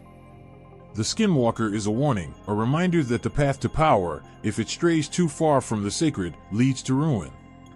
In the lush forests of East Asia, the fox spirit, or kitsune in Japan, tells a different story. Here, shapeshifting is not a punishment or a fearsome curse, but a symbol of wisdom, mystery, and transformation. The kitsune can shift into a beautiful woman or a powerful fox, depending on the tale. In some myths, the fox spirit is a benevolent figure, offering guidance and protection, while in others, it can be a seductive and dangerous force. The kitsune represents the duality of nature, the balance between good and evil, the seen and unseen, and the idea that transformation, in all its forms, can either be an expression of wisdom or of deceit. The fox spirit is an embodiment of the magic that lives within all things, a reminder that the world around us is always shifting, always changing, and that we, too, must navigate the illusions of the world with care and wisdom. What is fascinating about these shapeshifters is not just their ability to change forms, but the profound meanings they carry in each culture. The puka, the skinwalker, and the kitsune are reflections of their people's greatest fears and desires. The puka is the trickster, challenging the order of things and reminding the Irish people of the wild unpredictability of nature. The skinwalker is a figure of horror, symbolizing the consequences of crossing sacred boundaries, and the kitsune serves as a reminder of the ever-changing world, where wisdom and danger walk hand in hand. The way these shapeshifters are portrayed also reveals how each culture views the boundary between the human and the animal, the sacred and the profane. In some traditions, shapeshifting is a curse, a loss of control, and a deep moral transgression. In others, it is a gift, a bridge to wisdom, or a connection to the spiritual realm. The act of transformation, of becoming something else, is not just a physical change, it is a metaphysical one, a reflection of the struggles, beliefs, and fears of the people who tell these stories. For some cultures, shapeshifting carries the weight of transformation in a deeper, more spiritual sense. It is not just about changing form, but changing identity, becoming something else entirely. In the stories of skinwalkers, the transformation is often seen as a loss of the soul. To wear the skin of another creature is to abandon one's humanity, to walk away from the sacred connection that binds humans to the earth. The puka's transformation, however, is a reminder that humans are not in control of nature. The shape-shifting fox spirits of East Asia remind us that change is constant, and that the line between good and evil is often blurred, and what seems benign may have hidden dangers. The similarities between these shapeshifters are clear. They are all creatures that challenge the natural order. They exist between worlds, bridging the human and the animal, the living and the supernatural. But it's the differences in how these shapeshifters are seen, whether as tricksters, punishments, or wise guides, that reveal the rich diversity of human thought and belief. Shapeshifting is not just a story of physical transformation, it is a way for cultures to grapple with their deepest fears, their longing for power, and their need to understand the mystery of the world around them. Each myth is a mirror, reflecting not just the shape of the creature, but the soul of the people who created it. And so, as the puka races through the Irish night, as the skinwalker stalks the deserts of the American Southwest, and as the kitsune watches from the shadows of ancient trees, their stories live on, not just as cautionary tales, but as living symbols of transformation, change, and the timeless dance between humanity and the wild forces of nature. The night was always the hardest. As the full moon rose high in the sky, a cold chill would settle into his bones, and a deep, insatiable hunger would twist within him. It was not the hunger of mere flesh, no, it was something far darker, something that gnawed at the very core of his being. His body trembled in anticipation, but not of the transformation. He had no choice in the matter. The curse that bound him was more powerful than any will he could muster. It was as if his own skin rejected him, no longer a sanctuary, but a prison. And when the change began, he would lose all sense of self. This was the reality of the curse of lycanthropy, a transformation into a beast, not by choice, but by fate. In the folklore of countless cultures, there are stories of innocent men and women who became slaves to the beast within them. Cursed, whether by gods, witches, or dark magic, these were the victims of a fate worse than death. And for them, there was no turning back. In some stories, the curse was voluntary, a reckless act or a pact made in desperation or greed. Perhaps it was a desperate wish for strength, a desire for revenge, or the hope of gaining unimaginable power. Yet, when the transformation took place, the price became too clear. Power came at the cost of humanity. Those who sought to wield the strength of the wolf, or the bear, found themselves forever trapped between two worlds. The animalistic rage took over, and the line between the man and the beast blurred into nothingness. They could feel their own skin stretching and tearing as claws emerged from their hands and teeth sharpened like knives. The human mind, for a fleeting moment, tried to scream for control, but the beast roared louder, drowning out any remaining humanity. For others, the transformation was involuntary, a cruel punishment handed down by vengeful forces. There were stories of children cursed by angry witches, of men wronged by the gods, or of innocents caught in the midst of battles not their own. The price for their perceived sins was not just pain but a slow, agonizing erosion of their identity. To be cursed with lycanthropy was not just a physical torment, it was a psychological one. With every full moon, the victim of the curse would become a creature of nightmares, an unstoppable force that destroyed everything it touched. And yet, they could do nothing to stop it. They would be lost in the wilderness, helpless, trapped inside a body they no longer recognized as their own. One of the most haunting stories comes from medieval Europe, where men and women were accused of lycanthropy during times of great fear and superstition. The people who were believed to be werewolves were often outcasts or those who had committed some perceived wrong. In some cases, they were cursed by witches, people who were thought to wield dark magic and curse others to become wolves under the moon's light. In other cases, those accused were said to have made pacts with the devil himself, trading their souls for the power of transformation. The consequences of such accusations were grim. Accusations of lycanthropy were often met with brutal punishment, burning at the stake or execution by other means. But there was a tragic truth hiding beneath the accusations. Some of these so-called werewolves were simply victims of a mental illness that caused hallucinations and delusions. But in an age where reason was often replaced by fear and superstition, these individuals were condemned as beasts, not human beings, deserving of compassion. Their lives were sacrificed, not just by their curse, but by the ignorance of society. And as they were led to their deaths, they would no longer be seen as innocent victims of fate, but as monsters deserving of their fate. It was a horrific irony. Those who were cursed to become monsters were treated as such, regardless of the humanity they had lost. The curse of transformation, however, was not confined to the werewolves of medieval Europe. Across cultures, there were similar stories of those condemned to become beasts. In some cultures, the werebear was the creature of terror, with victims condemned to take on the form of the mighty bear. The transformation wasn't just physical, it was emotional and psychological. Bears, in many traditions, are symbols of power, wisdom, and even the spirit world. but to become one meant being torn away from the human world entirely. They were feared, not only for their raw strength, but for the uncontrollable rage that could drive them to slaughter those closest to them. For many victims, the curse was not just about becoming something else, it was about losing the ability to control what they became. Yet the curse of shapeshifting was not always about fury. In some cases, it was a reflection of profound inner conflict, an expression of the duality within. Many legends tell of men and women who were cursed to shift between human and beast in the most painful way possible, and the story of this transformation was not just about the horror of what they became.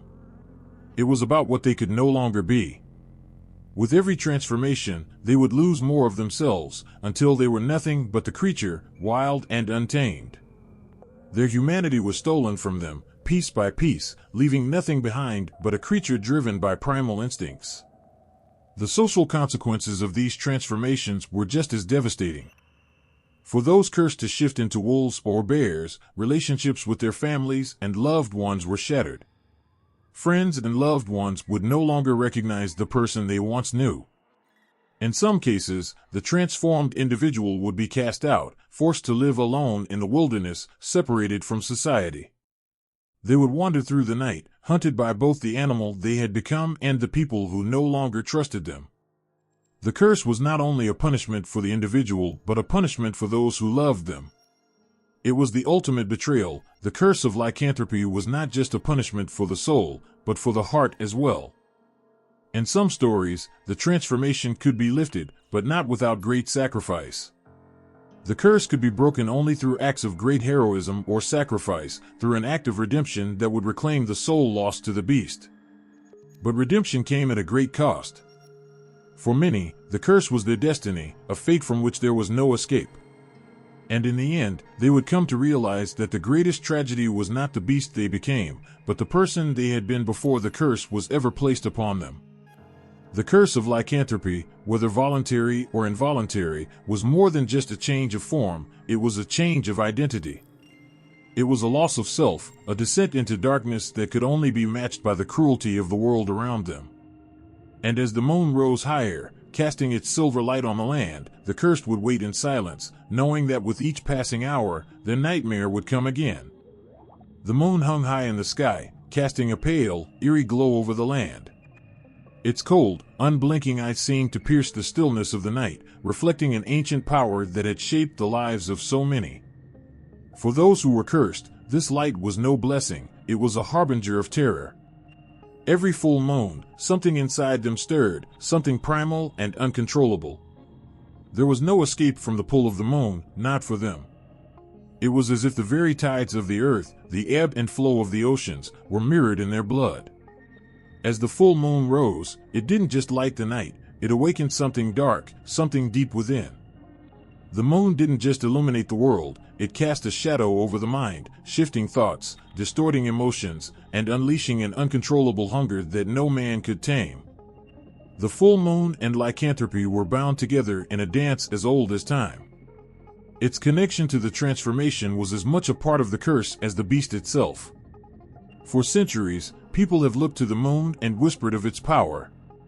It was a symbol of both creation and destruction.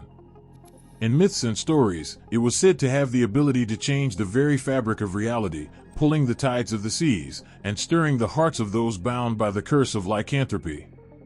But what was it about the full moon that could make a man into a monster, or a woman into a creature of rage and power? Could the science of the moon explain this primal transformation? The answers were elusive, hidden in the intersection between magic, psychology, and ancient beliefs. Some say the full moon's effect is simply psychological, an ancient belief rooted in fear. The moon's light affects our emotions, altering the balance between reason and primal instincts. The lunar cycle has long been thought to influence human behavior, from heightened emotions to changes in mental states. Those who were already susceptible to anger, fear, or violence found their emotions amplified under the full moon. For those cursed with lycanthropy, this energy would unleash itself in ways they couldn't control. The transformation didn't only affect their bodies, but their very souls. It was as if the moon drew out something dark and ancient that had always been there, lurking beneath the surface, just waiting for the right moment to emerge. In ancient times, people believed the moon was a powerful deity, a force that governed not just the sky, but the fate of mankind.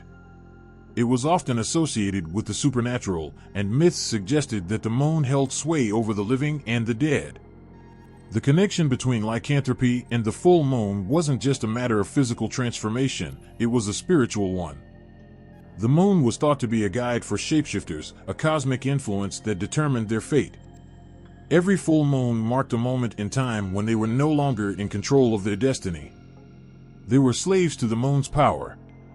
In cultures around the world, the lunar cycle was seen as a cycle of transformation. Ancient rituals were performed during the full moon, where people would gather to honor the moon, to seek its blessings, or to ask for protection. Some believed that the full moon could cleanse the soul, while others feared its power to curse. For the shapeshifter, the full moon was both a time of fear and anticipation. It was a reminder that the beast inside would soon emerge, that the beast would rise again, stronger and more powerful than before. But this was not just about physical change, it was a psychological battle between the person they were and the monster they had to become. Modern science offers an explanation, though it is no match for the mystery that still surrounds the full moon's effect on shapeshifters. While we may understand the science behind how the moon's gravity affects tides, its psychological impact on the human mind remains more enigmatic. Could it be that the power of the moon is amplified in those who are already susceptible to deep internal conflict? The full moon's light disrupts the balance within the mind, creating a shift that allows something darker to take hold. It is said that during these nights, the line between man and beast fades, leaving nothing but instinct. Perhaps, then, the full moon's power is not only a matter of gravity or lunar influence, but of the psyche's connection to the primal forces it seeks to repress. There were those who believed the full moon was magical in itself, imbued with an ancient power that could awaken dormant forces within the soul. For those with lycanthropy, this magic didn't just transform them physically, it reshaped their very essence. The beast that emerged under the moonlight was not merely a creature of flesh and fur. It was a reflection of their deepest fears, their greatest desires, and their uncontrollable rage. The transformation wasn't just about becoming an animal, it was about losing yourself entirely. The full moon didn't just trigger a change in the body, it triggered a change in the soul. Ancient civilizations across the world had their own beliefs surrounding the full moon and its effects. In Greek mythology, the moon was connected to Artemis, the goddess of the hunt, who was often depicted with wolves by her side. She was a protector of the wild, and her power was said to extend to those who called upon her, including those cursed by lycanthropy. In the Norse traditions, the full moon was associated with the great wolf Fenrir, whose fate was entwined with the cycles of the moon. The full moon was a time of reckoning, a time when forces of nature and destiny collided. In Native American cultures, the moon was often seen as a spiritual guide. The moon's phases were believed to represent cycles of growth, death, and rebirth. The full moon, especially, was a time of change. Some Native American tribes believed that the full moon had the power to transform people, to connect them to their animal spirits. For the shapeshifters among them, the full moon was not a curse, it was a ritual, a time when they could connect with their animal selves, embodying the power of the wolf, the bear, or other creatures of strength. And so, the full moon continues to hold its grip on the human imagination. Its light still casts long shadows, still pulls at the strings of something ancient and untamed. Whether by science, psychology, or magic, the connection between the full moon and lycanthropy is undeniable. For those who have tasted the wildness of the transformation, the moon is both a terror and a promise. It is the thing that turns the human mind into a battleground and forces the body to become something else entirely. As the full moon rises, it isn't just a symbol of change, it is the change itself. And for the cursed, it is a reminder that no matter how far they run, no matter how hard they fight, the beast within will always be waiting, drawn by the pull of the moon. For centuries, stories of shapeshifters have filled the darkest corners of our imagination. They started as whispered tales around fires, passed down from one generation to the next. These stories were often told with wide eyes and hushed voices, the flames casting shadows that seemed to dance with the very essence of what was being described. People who could change shape into wolves, bears, or even more fantastical creatures became symbols of power, fear, and desire. The world they inhabited was one of wonder and terror, a world where the line between human and beast blurred, and where the impossible seemed only a heartbeat away. Over time, these ancient legends began to evolve as the cultures that created them shifted, too. What was once a tale of transformation steeped in magic slowly became something else entirely. With the rise of scientific thinking, the supernatural began to lose some of its grip on the collective consciousness. Rational explanations started to emerge, and things that once seemed impossible were now explained by biology, psychology, or simple imagination. But even as the stories changed, something inside them remained, an undeniable, primal fear and fascination with the unknown, with what it means to be human, and what it means to lose that humanity. The way we view shapeshifters now is different from how our ancestors might have seen them. They were once gods, monsters, or warnings from the divine. To our ancestors, shapeshifters were not just figures of terror, they were reflections of human nature itself. The idea that someone could transform into an animal wasn't simply an otherworldly phenomenon, it was a reminder of how close we are to our animal roots. In some cultures, to shift was to tap into the pure, untamed forces of the world around us, to connect with something bigger, something older. The power to transform was seen as both a gift and a curse, and those who could shapeshift were sometimes revered, but often feared. As centuries passed, the rise of scientific thought began to change how people viewed the world. The age of reason began, and with it came an understanding that things could be explained by logic, by observable facts. The supernatural didn't hold the same sway over the masses as it once had.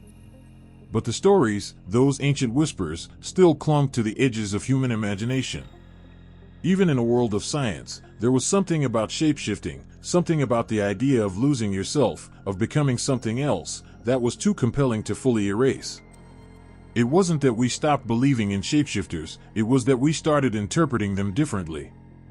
The first crack in the old stories appeared when the werewolf legends, those fearsome creatures of myth, began to take on more psychological dimensions. Rather than being simply an external curse placed by witches or gods, werewolves became a metaphor for the darker sides of human nature.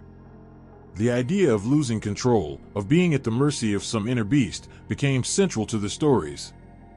These stories still had bite, but they began to feel more personal. It wasn't just about the transformation itself, it was about what the transformation meant, what it said about human nature and the struggle between civilization and the wild. As we entered the modern era, the line between myth and reality blurred even more.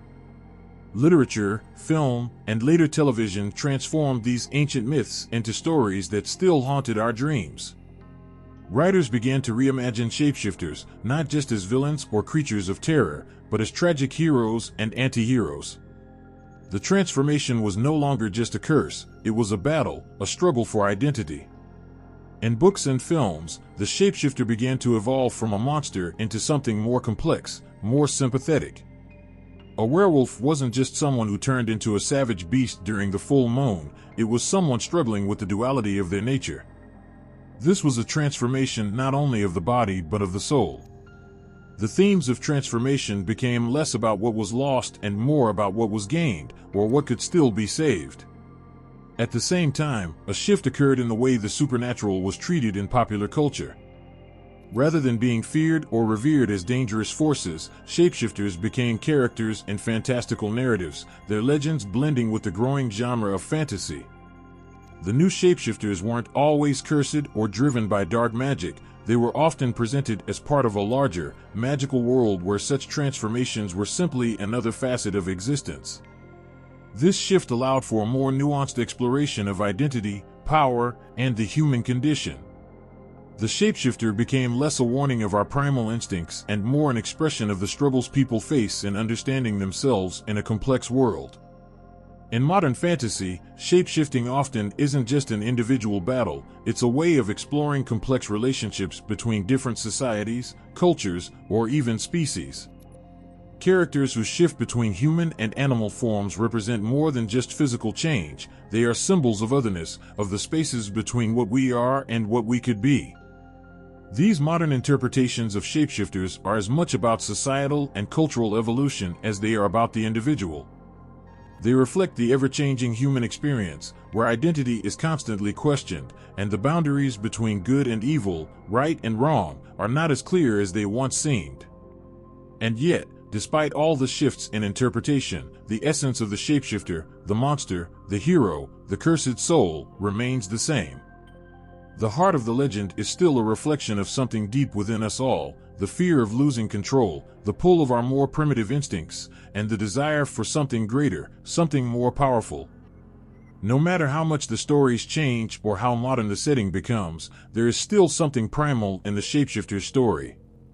It speaks to our deepest fears and desires, to the part of us that sometimes wishes we could escape the constraints of society, of expectations, and just be free, wild, untamed.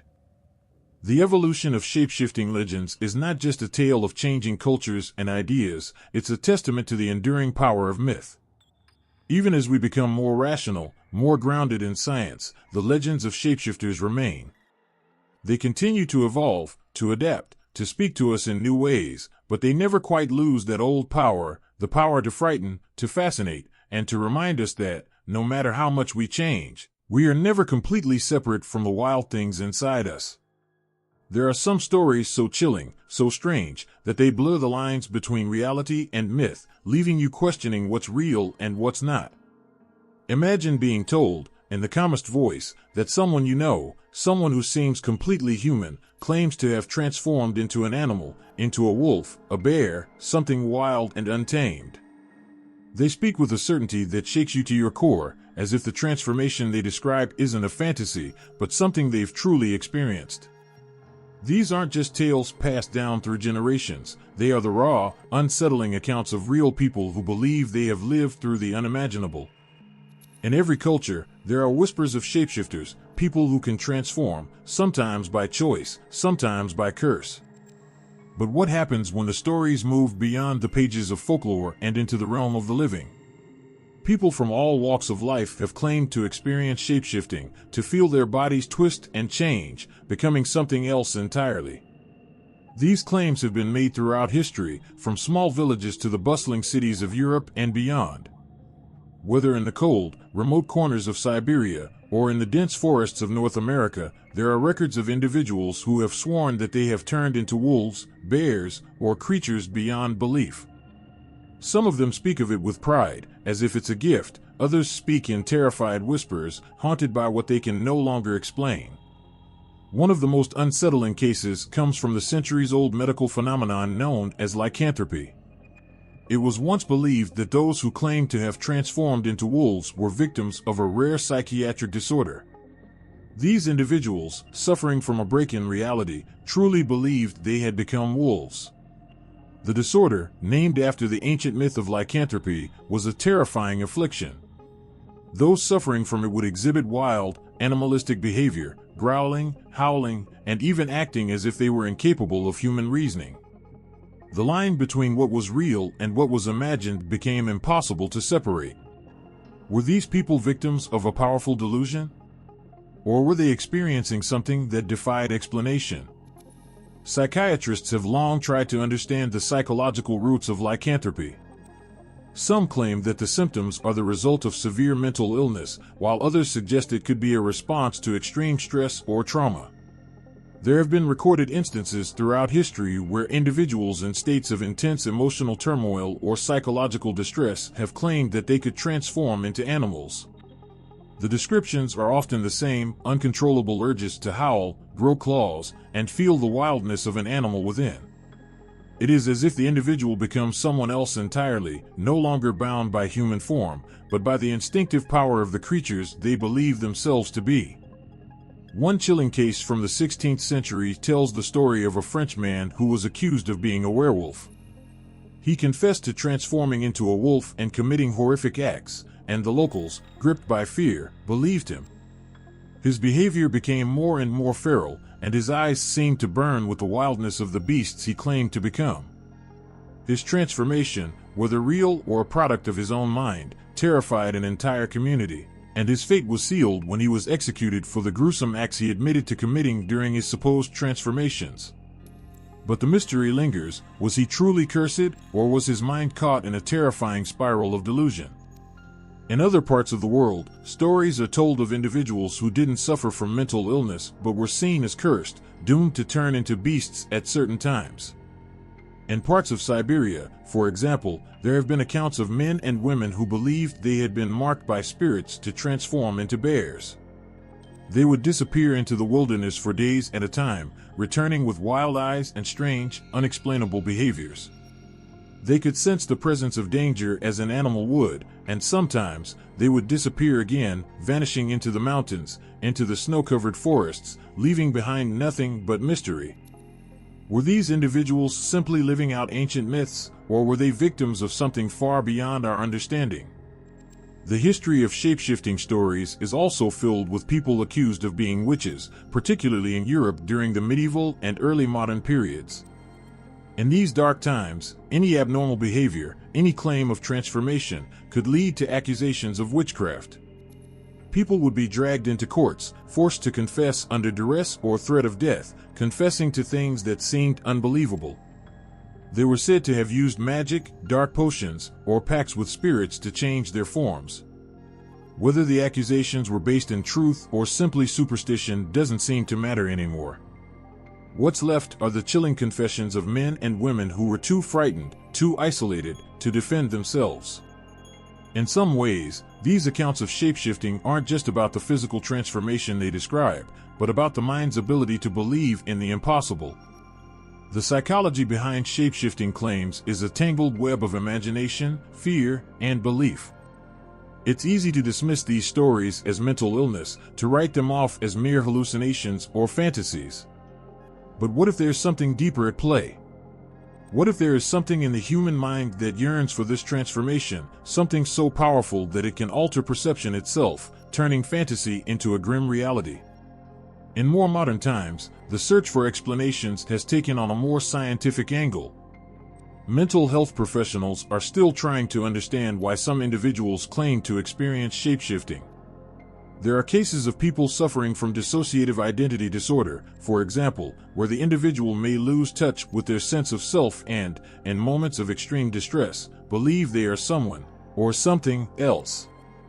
The powerful force of identity and the mind's capacity for belief is a potent combination. Could the act of shapeshifting, then, be a deep manifestation of something hidden within the individual? A part of themselves that they cannot accept, that they cannot control?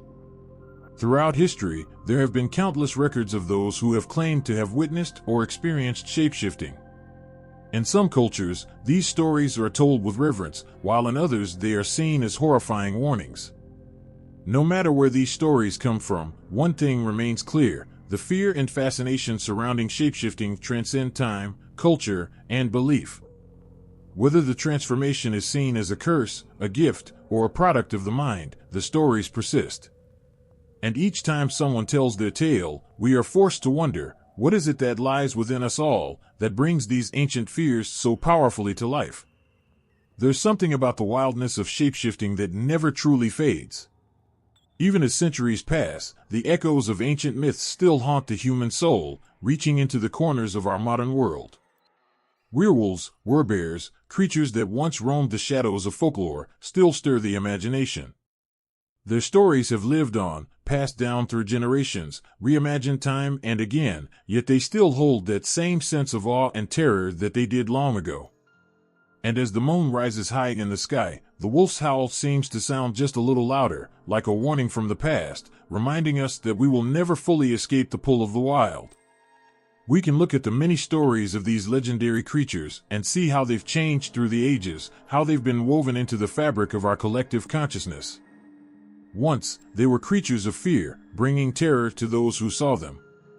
But today, they have morphed into something else, something more complicated, more intriguing. Werewolves no longer just represent the untamed beast within. Now, they are symbols of transformation, of struggle, of the primal instincts that pulse through our veins. And the werebears, those mighty creatures, speak to the strength we all wish we could tap into, the fierce protector that lies dormant inside. The impact these myths have had on the way we tell stories is undeniable. In books, in movies, on TV, and in video games, shapeshifters are everywhere. The stories of the past, of men and women turning into wolves, of humans losing themselves to the animal side within, are now told with a new twist. But even as they take on new forms, those old fears and desires linger. The transformation, the change, it's all a reflection of something universal. Something we can't quite name but feel deep in our bones. The fascination with shapeshifting is a mirror into our own humanity, showing us what it means to be both human and animal, to live between worlds, to shift from oneself to another. Look at how these creatures have evolved in our modern imagination. In films like The Wolfman or Twilight, we see werewolves no longer as mindless killers, but as tortured souls, struggling with the burden of their transformations. They are no longer just monsters lurking in the night. They are tragic figures, struggling to balance the humanity they've lost with the beast they've become. We see them as victims as much as we see them as villains, and in that, they become something far more relatable. They remind us that we all carry something within us, something dark, something primal. And the fear isn't just in the transformation, it's in the struggle to control it, to survive it, to keep our true selves intact in the face of a force so powerful it can tear us apart. And the werebears, those towering figures, have found their place in modern storytelling too. Perhaps you've seen them in epic fantasy series, where they embody strength, courage, and loyalty. They are the protectors, the warriors who stand tall against the forces of darkness. In Game of Thrones, for instance, the massive presence of creatures like direwolves and even the human warriors who embody the bear-like qualities show how these beings represent more than just animals. They represent ideals of bravery, honor, and survival in a world filled with danger and darkness. The werebear might not be as common as the werewolf, but the power and fear they inspire are just as strong. They are a reminder that there is always something more than human within us, something powerful and untamable, waiting to rise when we need it most. The fact that these creatures continue to thrive in modern culture speaks volumes about their hold on us. Why do we remain so drawn to them, even when we know they are born of myth, of fear, of the unknown? Maybe it's because these legends speak to something deep inside of us, the parts we sometimes hide, sometimes suppress. They give us a chance to explore the darker aspects of who we are, to understand the parts of ourselves that are just as capable of destruction as they are of creation. The werewolves howl, the werebears roar, they both call us back to a time when the world was wilder, when humanity was connected to the earth in a way that feels distant now. In some way, we long for that connection again. We yearn to tap into that raw, untamed power, even as we fear it.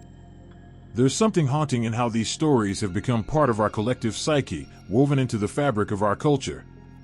In a world that grows increasingly uncertain, where technology can make us feel more isolated from nature than ever, the legends of shape-shifting creatures offer us a way to remember the primal part of ourselves. They offer us a glimpse of what it means to be connected to something bigger, something older. And maybe that's why we keep coming back to them. Because, deep down, we know that the more things change, the more they stay the same. The fear, the fascination, the pull of the wild, these are things we can't escape, no matter how much we try to hide from them. In a world that's constantly changing, where the boundaries between reality and fantasy blur more every day, shapeshifters have become symbols of our deepest struggles. They are metaphors for the fight between the civilized self and the beast lurking beneath. And no matter how many generations pass, no matter how much the world evolves, we'll always be drawn to their stories. Because in them, we find something universal. We find the desire for power, for freedom, for escape from the cages we've built for ourselves. And in the end, maybe that's the greatest legacy of the shapeshifters, not the tales themselves, but the way they make us confront the darkness and light within ourselves.